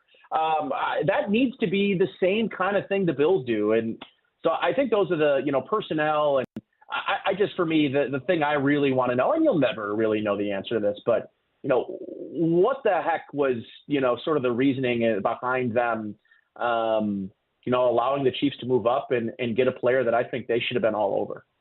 When you look at the list of unrestricted free agents, Nate, is there a name or two on the list that you think have to bring that guy back? Yeah, Ty Johnson's one of them. Obviously I think Reed Ferguson, you're going to bring back your long snapper, but I don't know. It's tough. I think about it this way. Ty Johnson has been a huge part of what they did offensively this year in the pass game, in the run game, but he is a core special teams contributor. Same thing with Matt Collins. I think I'd love to have him back in that fifth wide receiver role. Frankly, I think he was outplaying guys like, Dalton Kincaid. And the other part about Kincaid too, guys, that now that I'm thinking about it, to me, he was going to be a story win or lose in this game. He basically didn't play 70% of the snaps. I didn't see the snap count, but I mean, he was not on the field. They had Matt Collins on the field significantly more than him. And that was eye-opening to me. But all in all, Matt Collins, Ty Johnson, I think they need to completely remake that safety room. I love DeMar. I love what he's represented in this organization, but anything short of a depth piece moving forward, they really need to upgrade, I think, both over Taylor Rapp and DeMar Hamlin. Yeah, it's hard to get a read on Cole Bishop. It's a tough position to kind of grade. Is there room for improvement yesterday? It wasn't like, put it this way, it wasn't like Cole Bishop's play stood out to me, but it wasn't helping the cause either. Yeah, it's tough because the slow playing of his development this year, I think that they got lucky that he had opportunities to get meaningful snaps when, both Rapp and, Hamlin missed time. But yeah, it wasn't there for again, a second round pick. And you look at a guy like Cam Kitchens, who was drafted, I think, in the third round by the LA Rams. It was, a huge piece for them defensively and their turnaround defense. Their rookie draft class on the defensive side of the ball completely remade a defense that was losing literally the best player in the league over the last decade in Aaron Donald. So, you see a guy like Cam Kitchens and him being elite level defensive back and at the safety position and has the flexibility. And then you watch Cole Bishop and it just doesn't, it didn't pass the eye test. And listen, he'll have an opportunity this offseason to kind of learn, but I really wouldn't tell you, I think he's a guy that is going to be an every down safety for them. He might be more of like a gadget player, special teamer. And that's going to be disappointing if that's the case for a guy who, again, went in the second round. Nate Gary of the Buffalo Bills Radio Network, WGR, our Odyssey Sports sister station, joining us in the Sports Bar with Danger and Battaglia. You mentioned it earlier, Nate, and I think I agree with you. It's a wasted of calories if you're sitting here thinking to yourself, Sean McDermott needs to be fired or somebody on this coaching staff needs to be fired. But it does feel like a constant this season was at least once a game you had a pretty significant special teams blunder, and yesterday it was a punt return of 41 yards that led to a touchdown 5 plays later. Is Matthew Smiley, is special teams coordinator and this coaching staff due for an upgrade? I think they're a couple of years past needing an upgrade. Let me throw a name at you that nobody probably knows, but Marty Biaggi. He is the special teams coach of Notre Dame. As a Notre Dame fan, he is probably the best special teams coordinator in the country. What they were doing on special teams all season long, the fakes, the different looks, like I'm looking at how can I turn my special teams into a weakness into a strength. And that's the first guy I'd be looking at, but I think they need to look long and hard at replacing their special teams coordinator this year and see what they can pull together for next year. But that's probably one of my primary focuses this offseason. Is they need a big upgrade at that position. Nate, how many hours of sleep did you get last night, bud? Oh, let's see. I got home right around 1:30. Didn't really get into bed till about 2:15. Probably stayed awake, staring at the ceiling until about 3:30. And I was up at 6:15 for work today. So I would say we're probably running around 3 hours. It wasn't. Let me tell you, it wasn't a great 3 hours either. So I am running on several energy drinks and general sadness. When you're from Buffalo and you're a Bills fan, you learn to use that sadness as fuel. But yeah, I mean, walking in the office this morning, everybody sort of had the same vibe about him. It was a tough way to end it. There's no doubt.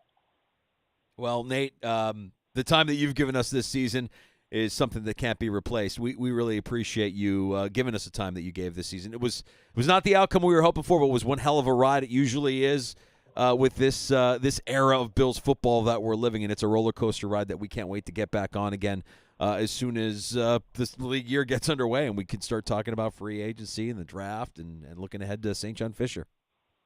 Yeah, guys, it's awesome. I appreciate kind of being a part of this with you guys, and it's my pleasure doing this with you. And looking forward to the off season and joining you guys throughout. But yeah, you know how to find me if you guys need anything. Yeah, like we'll make sure you're not playing 18 that day. As soon enough the snow will melt here, Nate. Looking ahead to next. Oh man, I will be anxiously awaiting the days where I get to be outside hitting a golf ball. There's no doubt about that. All right, bud. Well, enjoy the rest of your day. It's almost 5. You can come out of your office and resume normal life.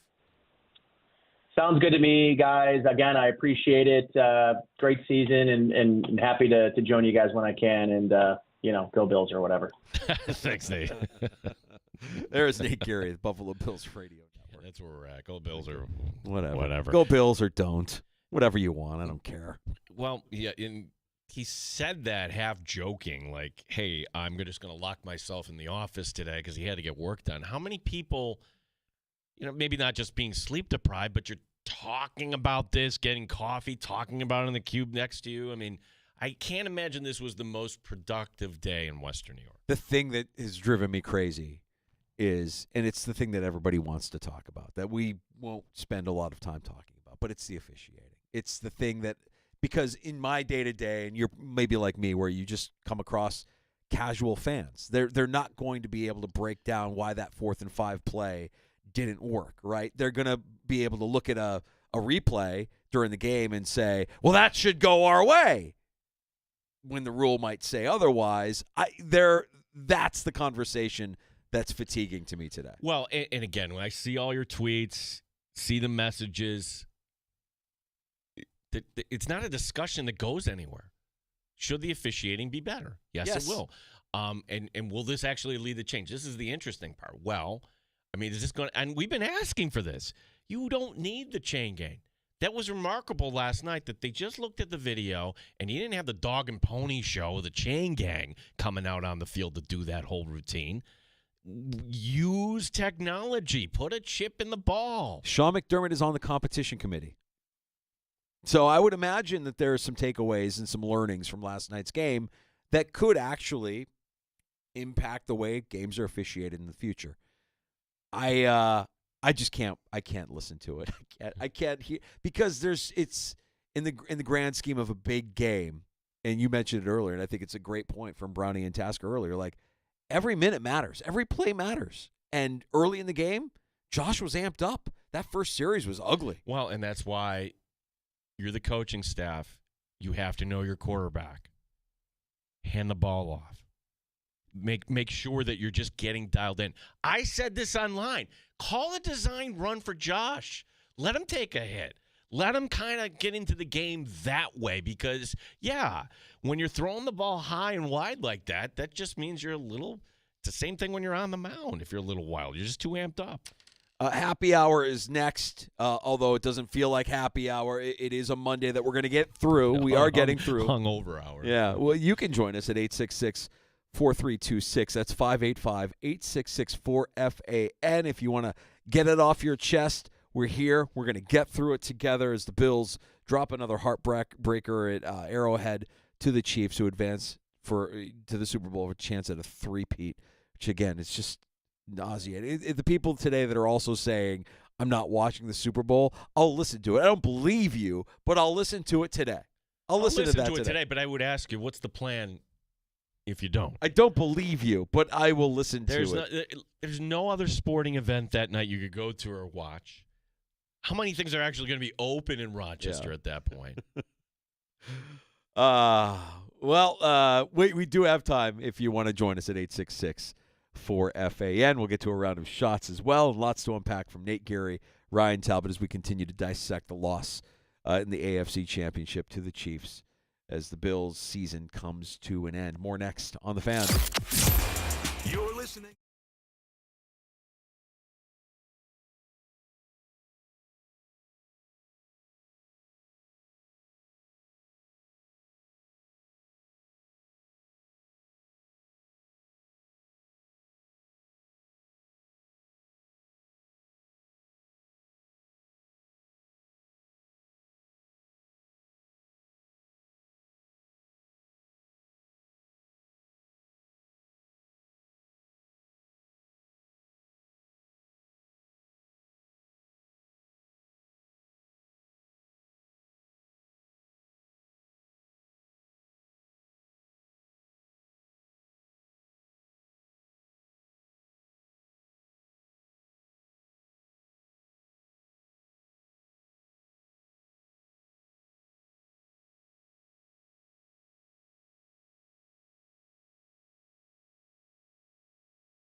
FM and AM 950 The Fan, Rochester, an Odyssey sports station.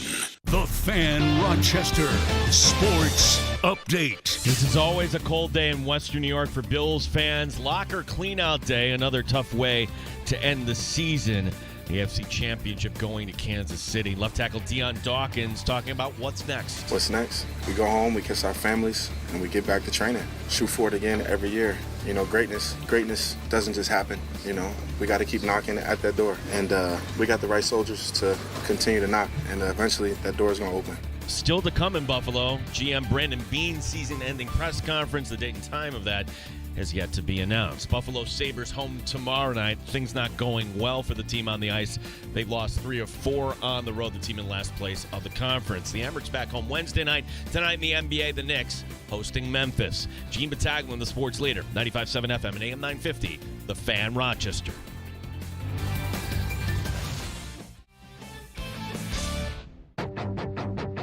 The Sports Bar with Danger and Battaglia. So a bitter end to a magnificent season by Sean McDermott and his team. But once again, the hurdle cannot be cleared here in Kansas City. This time they lose by a mere 3 points, 32-29. It's not fun to be the champs. You had to beat the champs, and we didn't do it tonight. Every loss is tough. Just came up short.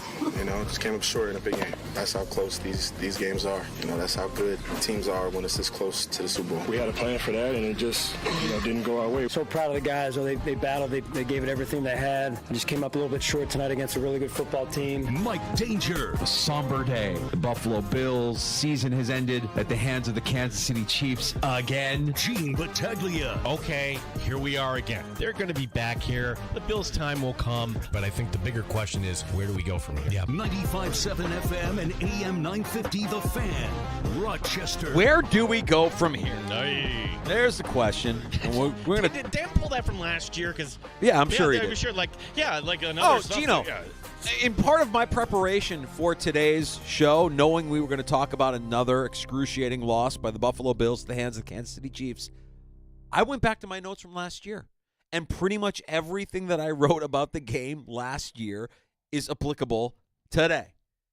It hasn't changed. It's the same outcome and a lot of the same questions that have yet to be answered. And I think you can look at the rosters and how they're constructed. And I'm glad you brought up Brandon Beane in your update because we will hear from him eventually this week. I want to know, I know he's answered the question, but it's on display. Like, his failure with some of these picks is on display right in front of our. When Xavier Worthy is the leading receiver in the AFC Championship game and scoring a touchdown while your pick has 1 catch for 12 yards, explain that. Explain that to us. I'm going to push the Coleman thing aside because, well, that was actually McDuffie on him, and you knew the Bills wanted McDuffie. McDuffie is one of the top corners. Right. But just your corner, the guy that you got instead of McDuffie, is a liability that you couldn't even get a jersey during the season, but you had to thrust him into battle. That's the part, because you do your prep for the draft, and we all have our opinions on the draft until you get the guy in. You're not just really sure. We all knew at training camp, Kyrie Elam, nice kid, he shouldn't be on this roster. Why wasn't that addressed? That's not the reason you lost yesterday, but the roster construction, if you had to drop the buckets here or blame Pie, blame Assessment Monday, yeah, like it's player execution, catch the damn ball. It's being prepared as a coach. You traded up for Dalton Kincaid. Yeah, and it's roster construction. Yeah. Now, Dalton Kincaid, his teammates are behind him, playing with a torn PCL. Okay, I get that. Why was he out there? Look, there's a lot. Trust me when I tell you this. It's better than what you experienced last night to know you're that close to getting your butt kicked, okay, like back in the day in the Super Bowl. 866-4FAN is our phone number, 866-4326. Starting us off in happy hour, Tyler calling from Hilton. What's up, Tyler? Hey, so my perspective is I think they just got out-coached last night. Yep. And for those that are calling for, the firing of Joe Brady, Sean McDermott is an egregious thing. And from a basketball perspective, when you have two great players going at it, and one plays phenomenal defense on the guy and they still score, you say great defense, better offense. And my perspective is Sean McDermott is a great coach, but the better coach won the game yesterday, Andy Reid, and the better defensive coordinator was Steve Spagnuolo, helped seal the deal for the win yesterday. So that's just my thoughts on that. Yeah, Tyler. I mean, that's kind of, if you rationalize this loss, because you could get very irrational and you can go a lot of dark places, but if you just look at it side by side, these two teams, Josh Allen is a fantastic quarterback. Patrick Mahomes is elite. He's just a little bit better. Well, to lead to the point where I never thought I'd say this. He's going to run down Brady, perhaps. Oh, he's going to go down as he could be the greatest. He could go down as the greatest of all time. We could be watching Michael Jordan in the NFL, right? Like that's what he is. We hate it. We hate it. We don't want to see it because it always comes at our expense. But that's the reality. That's what's happening here. That's why you can't get over.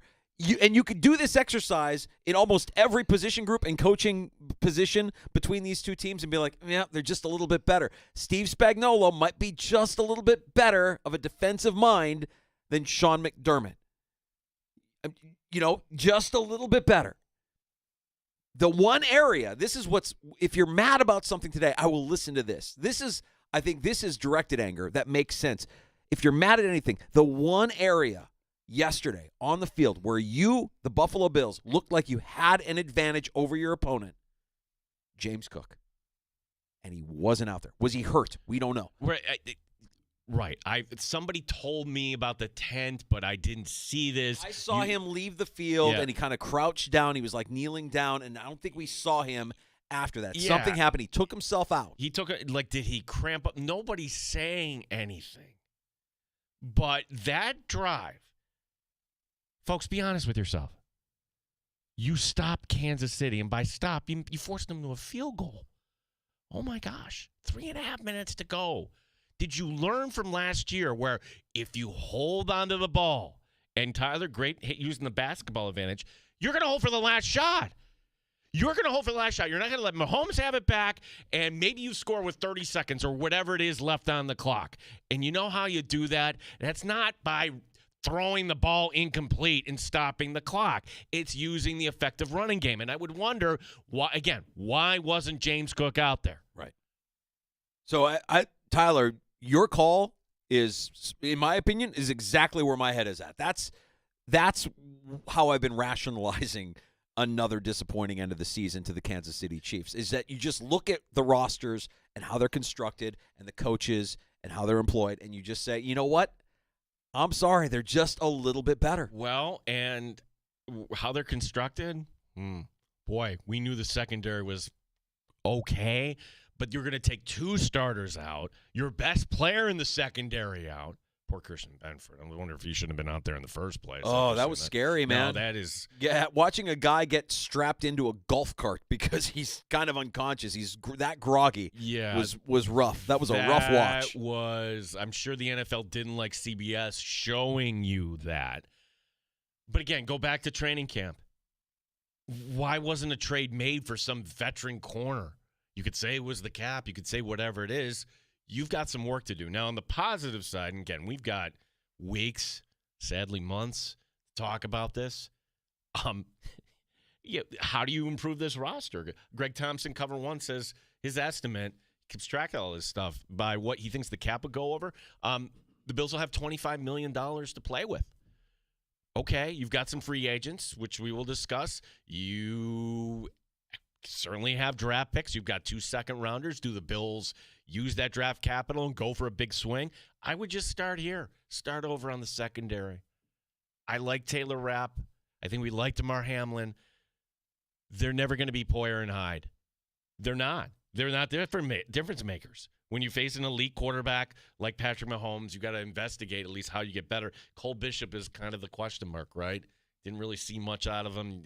You didn't really want him. Well, here's what you didn't see out of Cole Bishop. You didn't see Kyle Hamilton. No.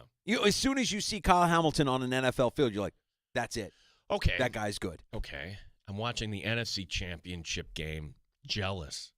because you could have taken in the second round Cooper DeJean. Cooper DeJean for Philadelphia, a returner, by the way. Danger, we talked up teen times about the guy from Iowa. Like, he's versatile, everything that Sean McDermott, and when they didn't take him, like, wow, okay. They went with Cole Bishop instead.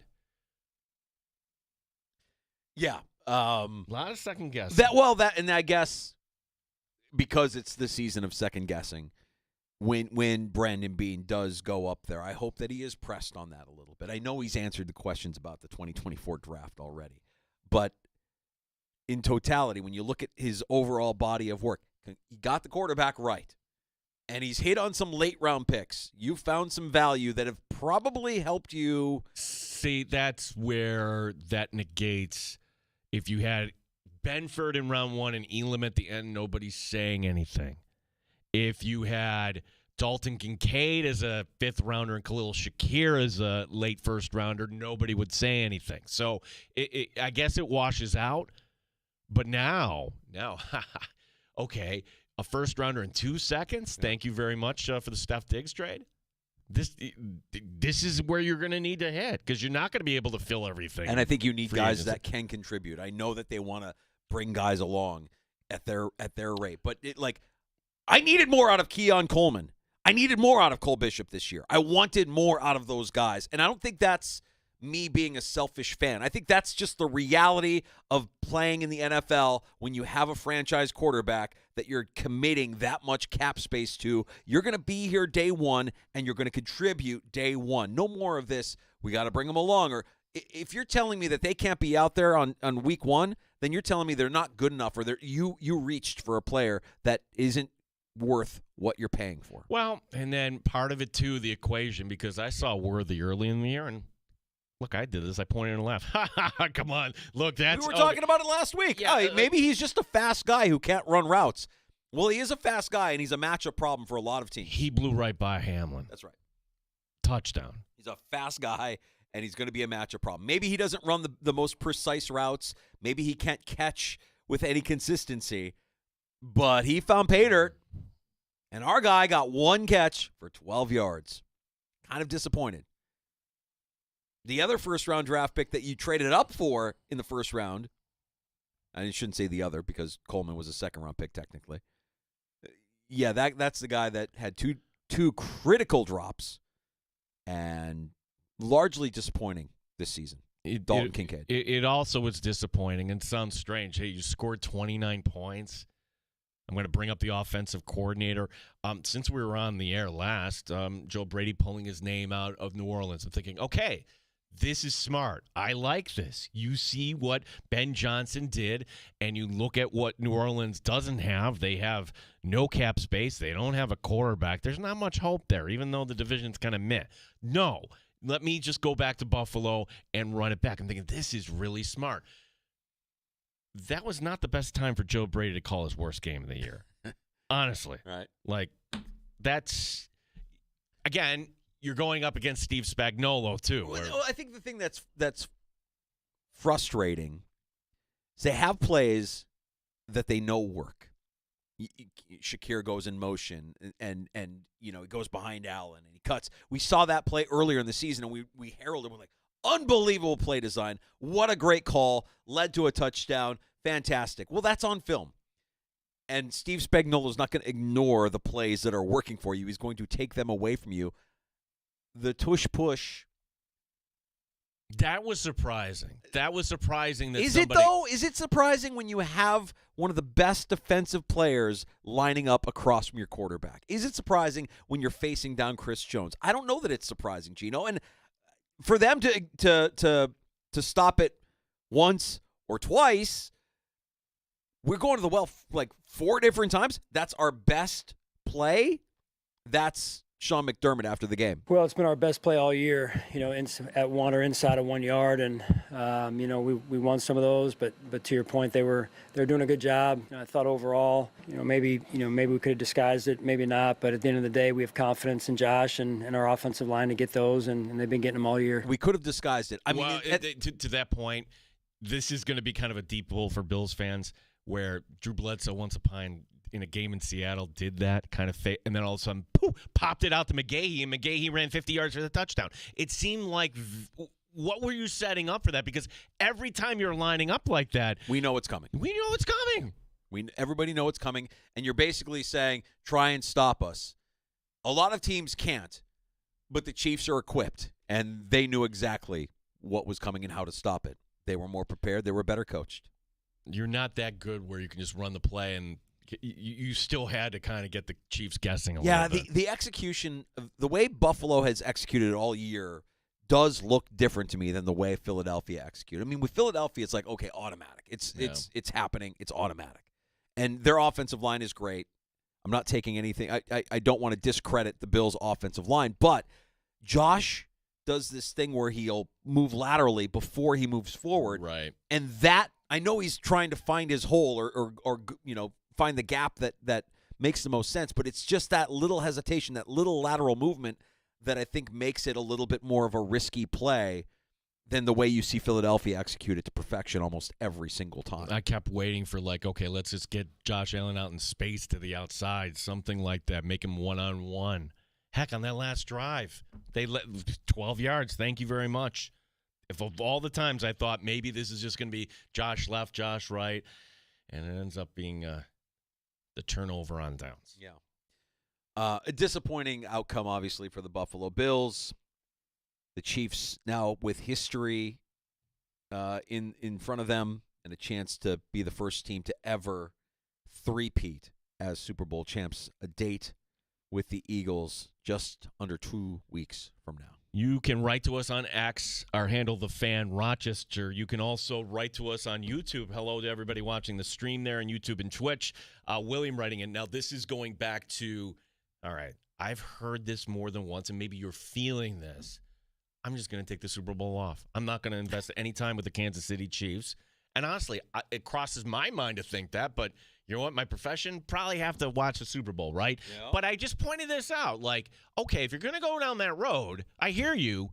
How are you going to spend your Sunday evening? It's not like you're going to go to an Amber game or anything like that. Nothing happens in this town or many towns going up against the Super Bowl. That's how dominant it is. William writing in. Dinner in Tinseltown would take 3 to 4 hours. Yeah. I'm going to eat my feelings. I'm going to, every year we host the Super Bowl, so we're not going to stop that because the Bills aren't in it. I wouldn't advise anybody eating their feelings. I'm going to eat my feelings. No. Yeah, no, I'm going to make more food than I can possibly handle, and we're just going to chow. We're just going to chow and drink, and every year you come in with a food hangover on the Monday after the game. I mean, is that not what life is about? Is that not what people do for the Super Bowl? You eat and drink the entire game. I mean, today is rough. I mean, we watched both of those games yesterday. We ate way too much. We drank way too much. And, like staring at the ceiling in the middle of the night just with thoughts racing in your head. And Gino, I can't remember if I said it earlier or not, but that's the thought that just keeps recycling in my head over and over and over. They're just a little bit better.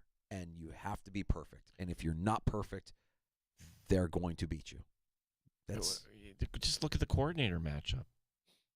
Steve Spagnuolo, 4-time Super Bowl champ, should be a head coach in this league against a guy in Buffalo that's second year as an OC. Granted, bright up and comer. It's a mismatch.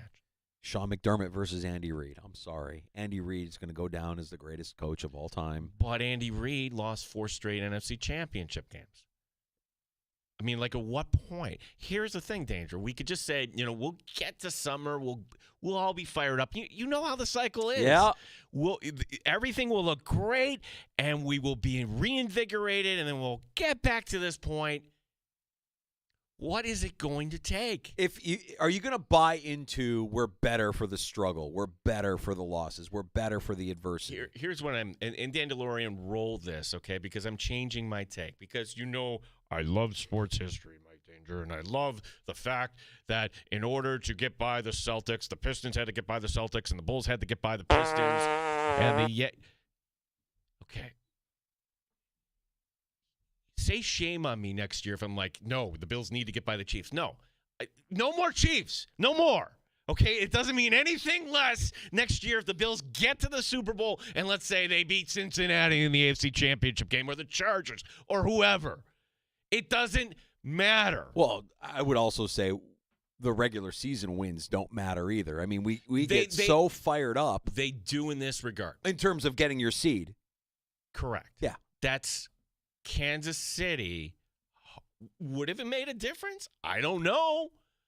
But it wouldn't have hurt if you changed the setting. It didn't last year. It didn't last year, but this year's the funny thing is, can we just all acknowledge that this year's Bills team was how much better than last year?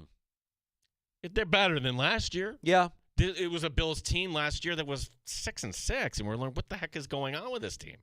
They're more coordinated this year. More disciplined this year. More structured this year. I think they were better coached this year. I do think this is Sean McDermott's best coaching job of his career this year. And if he continues to improve and next year is even better, then maybe there is something to look forward to. But for all the times that they've won meaningful games in the regular season against Kansas City, or even meaningful playoff games against a good team like Baltimore, it means nothing. It means absolutely nothing until you can get past that hurdle, that AFC Championship game. I'm with you. I don't care if it's the Chiefs. I don't care who it is. But I thought about this yesterday too. While the game was going on, I'm like, would this be different if they were playing, say, the Bengals in Cincinnati? And I don't know that it would be. Like, there's just some teams that are going to be a matchup problem for you. Maybe Cincinnati changes here because there's been some turnover and there's been some change, and there certainly will be more. Hold on. The example here was Baltimore. Baltimore is the worst of the matchups, and Buffalo proved that. Yeah. That's why I thought, holy cow, they got by Baltimore. Yeah. A team that they really didn't match up well against. McDermott outcoached Harbaugh. Again, I can't do the ifs and whats and candy and nuts and all that stuff, because next year, getting the top seed should be the goal. They haven't done that yet.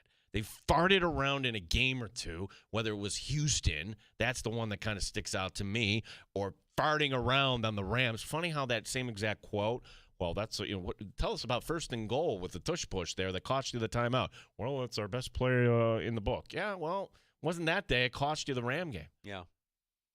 They had some really one-sided wins this year that would lead you to believe, okay, they're playing like you would expect a 1 seed to play, right? The losses to Baltimore in week 4, Houston in week 5, those losses, the way they happened, kind of open your eyes a little bit, and you're like, I mean, what does a 1 seed in the AFC look like? They look like the Chiefs. They're just winning games.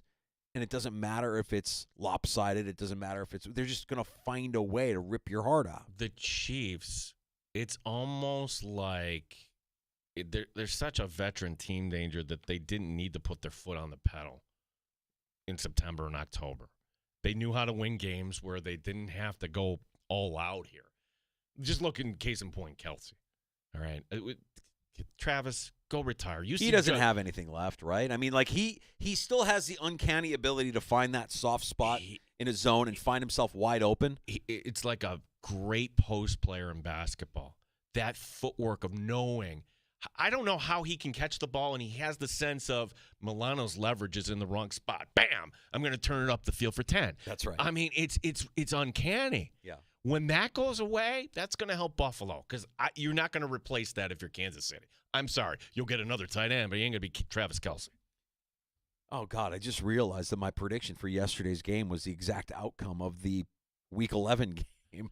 I said Bills 30-21. I was feeling pretty good about my prediction there for a while. I thought, the Bills had 22 on the board. I'm like, they get a touchdown and a 2-point conversion, and we know the rest. You had a lead in the fourth quarter, and you let him off the hook. Also, CBS, tie game playing Mr. Brightside. I'm like, yeah, I know you want to reach out to us, but I was just like, Watching the game with my daughter, she's like, who's on aux? The music that they're playing going in and out of breaks is terrible. Wow. I'm like, whoa, harsh criticism from the casual fan over here. Real harsh criticism. But I like that engagement. That's yeah. No, she was paying attention. Who's on Ox? Who's on Ox? Meaning, who's producing this garbage? This is not good. And I guess that kind of goes a little bit to the call we took earlier, who felt disrespected that in the pregame they were only talking about the Chiefs and weren't giving the Bills any love. I don't understand that at all. Like, if that bothers you, you don't have to watch the pregame. You're going to watch the game, but the pregame, what are you getting out of that? If that bothers you, you're the person that goes online and what do they call it? Doom scrolling. You're just angry. You can find anything. Yeah, you're just happy to be angry. Just always only happy when you're angry. I don't have a problem with how they present the pregame. They're in Kansas City. The Chiefs are doing something historic or on the precipice of doing something historic. They want to spend time with more time with them than with the Bills. Yeah, fine, whatever. It's a giant Francesa, but who cares? We were all very engaged yesterday, weren't we? From the very beginning to the very end, and it just didn't work out. Yeah, too bad the warm up act for us, the NFC Championship game. Hey, congrats to Eagles fans. Yeah, that was that didn't deliver, obviously. Hard because I know there are a lot of Bills fans that don't want to root for the Eagles either. But how do you not root for the Eagles if you're a Bills fan? Like, you're rooting for Saquon, you're rooting for Jalen Hurts. I'm rooting for Section 5 Sirianni. Section 5 Sirianni. Section 5 Sirianni. Hey, Big Dom. Did you see he's wearing the hat with the Italian flag on the Yeah, side? of course he is. I'm like, wait, and he's right next. I thought that was the rule. He wasn't allowed on the sideline, but he's right there. Nobody's telling Big Dom to move. Of course nobody's telling him to move, Gene, because he's Italian. You going to tell me to move? Do you know who I am? I'm Big Dom over here. Hey. You know what? We're going to go down to New Orleans. We're going to take care of business. I'm Big Dom. You don't worry about nothing. We're going to take care of it. How would have Buffalo matched up against Philadelphia? I went on BetQL, and they put that question right ahead at me because they're like, what do you think? And I'm like, okay, I didn't have any idea what the spread would be because you could have bet on that. Yeah. Pick them. If it was going to be Buffalo and Philadelphia, pick them. To me, I know Jalen Hurts isn't Lamar Jackson, but maybe Buffalo would have lost that game too. I would have hated that matchup against Saquon Barkley. Yeah. He's playing possessed. He's on a mission. That guy's hard. That's going to be a hard task to stop that guy. Spags is going to earn his paycheck. And if the Bills' secondary was that banged up and you've got to deal with A.J. Brown. And Devontae Smith? Yeah. Yeah, tough. Yeah, like Baltimore didn't have any receivers. Pretty good team. Yeah. It's pretty good. It's Yeah, a pretty good that's team. what Howie Roseman's good at his job. Yeah. Howie Roseman is really, really good at his job and constructing a roster, a winning roster, and they have one. Ah, damn it. All right. We got to get to a round of shots next, Gino. Danger. Any other day, we would be talking about what the Amerks did on Saturday night. I know. Holy mackerel. Now, this kind of got lost because it was Championship Sunday, and this was the game in Hartford. But how did we arrive at 160 penalty minutes? How did we arrive at a line fight? How did we arrive at two goalies going at it? The Amerks won, and they kicked Hartford's ass. How did we arrive at that? Well, we'll tell you what led up to that, and I'm going to give you a little teaser. Love. It wasn't. It was something that Mike Leone mentioned to us. I love this it. Goes back to the first matchup. I love it. Yeah. We've got that. We've got the other hockey team playing down the road. And then the S word. Yeah. And then it wasn't a good night for CBS, too. A lot of people pointing out just something that Jim Nantz said that last night that, if you're a Bills fan, you'll remember that. All right. We're going to get to that more next. A round of shots. Don't forget about last call. You can have the final word in the sports bar at 585-866-4FAN. 866-4326.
Sports Update. Always a tough day when the Bills have to clean out their locker, everybody going to their offseason home.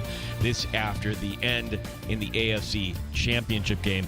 Quarterback Josh Allen on his message to the fan base. Bills Mafia is the best fan base in the world. Even through all the hurt and disappointment that they've had to endure, we're going to continue to turn every stone over and cross the T's, dot the I's, and do whatever we can to try to bring a Lombardi back here to Western New York. Still to come, Brandon Beane's season-ending press conference. The date and time of that has yet to be announced. Buffalo Sabres back home tomorrow night. The Amerks, more on the Amerks coming up in shots. They're back home Wednesday night. NBA schedule highlighted by the Knicks tonight. They're taking on Memphis. Sports brought to you by GetMyPerks.com. Find lots of great deals for half off. GetMyPerks.com. Team Battaglia, the sports leader, the Fan Rochester. The only way to take the Fan Rochester with you is the free Odyssey app. Download it today and follow the sports leader, 95.7 FM and AM 950, The Fan Rochester.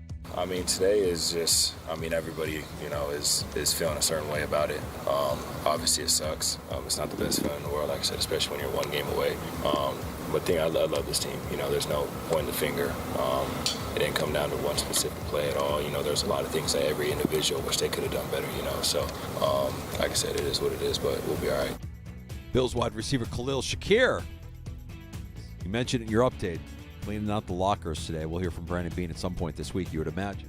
Time for a round of shots in the sports bar. Yeah, this wasn't your typical Amerk road win. The headline from the game might read like this. Saturday night, Isak Roseanne gets the hat trick. Amerks with an impressive 6-3 win at Hartford. Make no mistake, the Amerks came ready to fight. 160 penalty minutes combined, including a line brawl at the end of the second period. Now, what set it off in the game? At the end of the second period, Hartford's Alex Belize firing a shot at the Amerk goaltender Felix Sandstrom after the whistle. Well, that's a penalty. But considering how the first matchup between these two surrounding Sandstrom, who got run by Hartford's Ben Harper, Harper did not dress in the game Saturday night. He was listed as day-to-day. Convenient. Yeah. Mike Leone stops by the sports bar tomorrow at 4:25. If you're an Amerk fan, you don't want to miss it. Just unbelievable. I love everything about that. That's some old-time hockey. That's some accountability.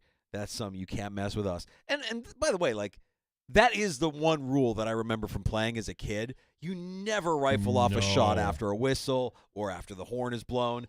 And if you do, there are consequences. I love that they didn't lay down and they actually took care of business there in Hartford, getting the win and sending a message, I think, to the rest of the league. Yeah, Frank writing in, waited 2 months to see what the Amerks would do. They did not disappoint. And I love the fact that Leone started Sandstrom, the victim from November, in goal, as if to tell Hartford, F you. Yeah. You want him? You got him. What are you going to do about it? Yeah, we're going to stand up for our guy. That's right. Yeah. I love everything about don't that. Be, yeah. In fact, if the Amerks go on a run, if they have some sort of deep, meaningful playoff run and continue to play well through the stretch here, and they end up being the 1 seed in the North Division, this is the kind of thing that you can look back at and be like, that was a turning point. That was a galvanizing moment with this team where they realized we will handle our business and we can play and beat anybody. Yeah, well, make no mistake. If this game was in Rochester as opposed to Connecticut, this is all we would have been talking about, right? Outside of the Bills. For many people, the hockey season does begin after football season. Here in Western New York, down the road, you might want to skip ahead to October for the Buffalo Sabres. It's now 19 blown leads for the Sabres. Losing in Edmonton Saturday after scoring first. 17 of those 19 losses danger the Sabres have scored first. That's remarkable. Both worst marks in the league, of course. 41 points, dead last in the East. Yay. 7 back of Pittsburgh. 14 points now out of a playoff position. Boston team is struggling, but they'll look good tomorrow night when they come to KeyBank. We have that game? No, we have St. John Fisher tomorrow. Right. Thank goodness. Ratings will be better. Yeah. Cardinals and Nats. More people paying attention to Cardinals basketball. Thank goodness, Gino. What would we do without you? We'd be forced to have to deal with the Sabres tomorrow. Well, Sabres hockey, if you're so inclined, at 96.5 WCMF tomorrow night. But listen anyways. Syracuse basketball had just one losing season under Jim Boeheim since 1970. Now the Orange in danger of having their second. Syracuse now at 9-11 overall after loss to Pitt at the Dome on Saturday. And now they head out to California this week. And the road hasn't been kind to Syracuse. They're just 1-4 away from the Dome, not counting the neutral site games. First stop at Stanford, 11 o'clock Eastern time, the tip on Wednesday night. Okay. Well, I guess this is what you kind of would have expected when Boeheim stepped down, right? Like, nobody's going to do what he did. And all of us, myself included, that were critical of Boeheim, I mean, critical of Boeheim just because of the way he carried himself. I mean, you can't really be critical of the resume. Won a lot of games, but it was the way he carried himself in winning all those years.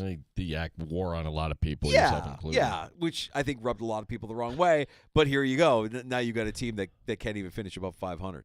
The 11-year-old from California who pulled the rare one-of-one Paul Skeens rookie card has declined the Pittsburgh Pirate offer of trading the card for a package that would include 30 years of season tickets, plus the meet and greet. Instead, the card will go up for auction. You got to think it's not the kid, it's the parents calling the shots here.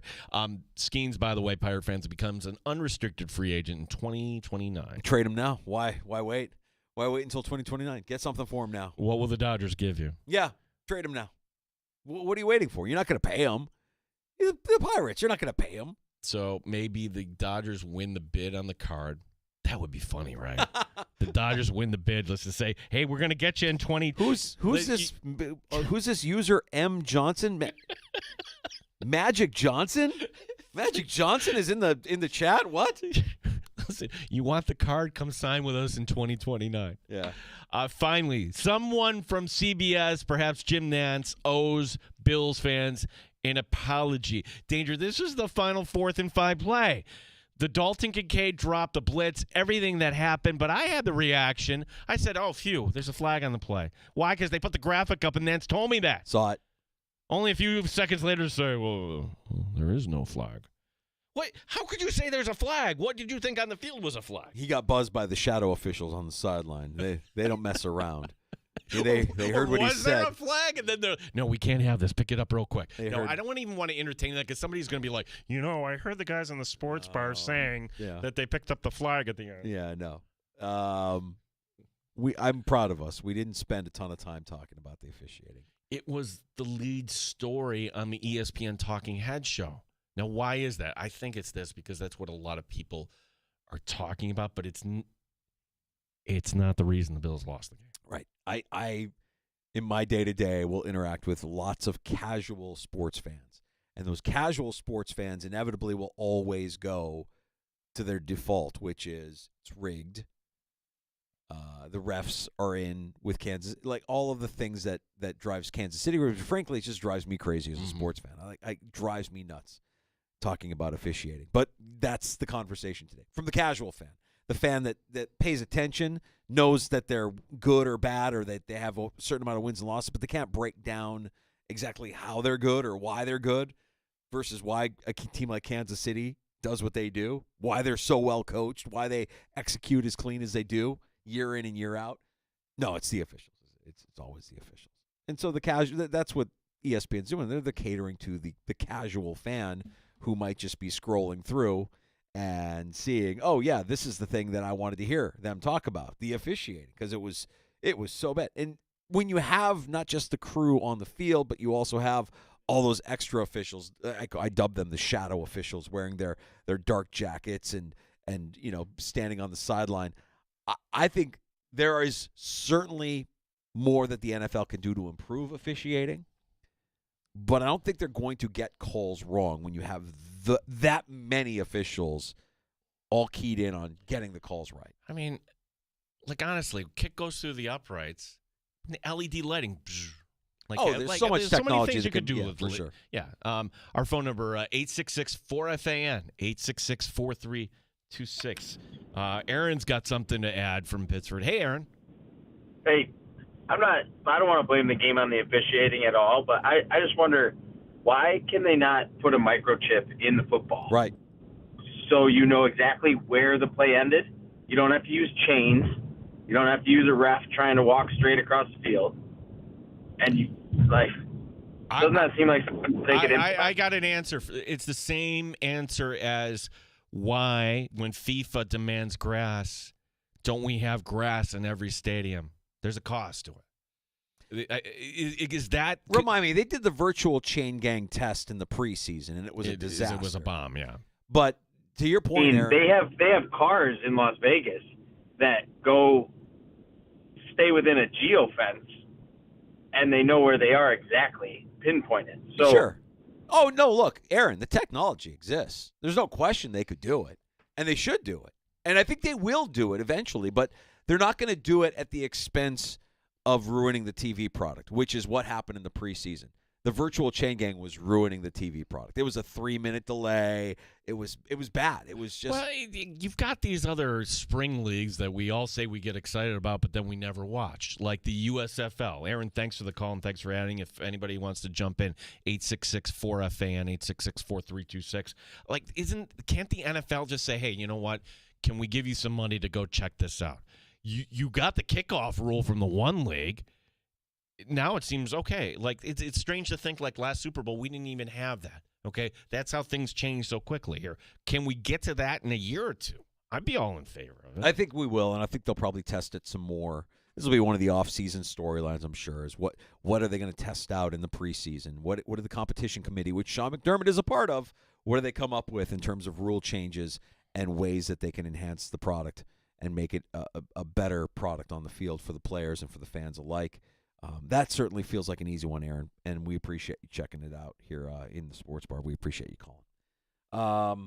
All right, if you missed any of today's show, we'll get the whole thing up for you wherever you get your podcasts. Blame Assessment Monday. The last one. No, we didn't play the music today. No, we can't. No music. No music. Sad. It's a sad. Everybody's facing it. Everybody's struggling with it today. If you watched that game, even if you weren't really committed to this team throughout the course of the season, it's a bummer. It's a bummer for our region. We would have been on the world stage. It would have been great. And now we have to default to, well, there's always next year. That's the problem. You don't want to wish time away, and you know what it took to get back to that point. And you finished ahead of where you finished up last year, I suppose. And now you have some money to spend. And you have extra draft picks this year, too. So I'm trying to find positive things. Oh, there's plenty. And you have your quarterback. A lot of teams don't have that. Yeah, maybe Travis Kelce decides, all right, you know what? I'm going to go retire. Go ahead. Win another one, retire. Yeah, little Propose things. right on the field. Little wins. We'll take them where we can get them. We'll get the whole thing up for you, available wherever you get your podcasts. Just search out the Sports Bar. That includes the free-to-download Odyssey app. We had our conversation with Nate Geary from the Buffalo Bills Radio Network. Also, Ryan Talbot from NewYorkUpstate.com from the 3 o'clock hour. Tomorrow, we'll continue to talk Bills with Matt Perino covering the team for the Syracuse Post-Standard at 3:25. The aforementioned Michael Leone. Yeah, heroes welcome tomorrow. We'll talk about that Hartford matchup. Michael F. Florio from NFL Network stops by. We're abbreviated tomorrow because we've got St. John Fisher basketball at 5:30. So Terrible Take Timmy will be in the Sports Bar during happy hour as well. Appreciate you listening. Thanks for watching on the stream at The Fan Rochester on YouTube and Twitch, and in the free-to-download Odyssey app or your smart device. JR Sport Brief is next on The Fan Rochester. Have a great night. You're listening to the Sports Bar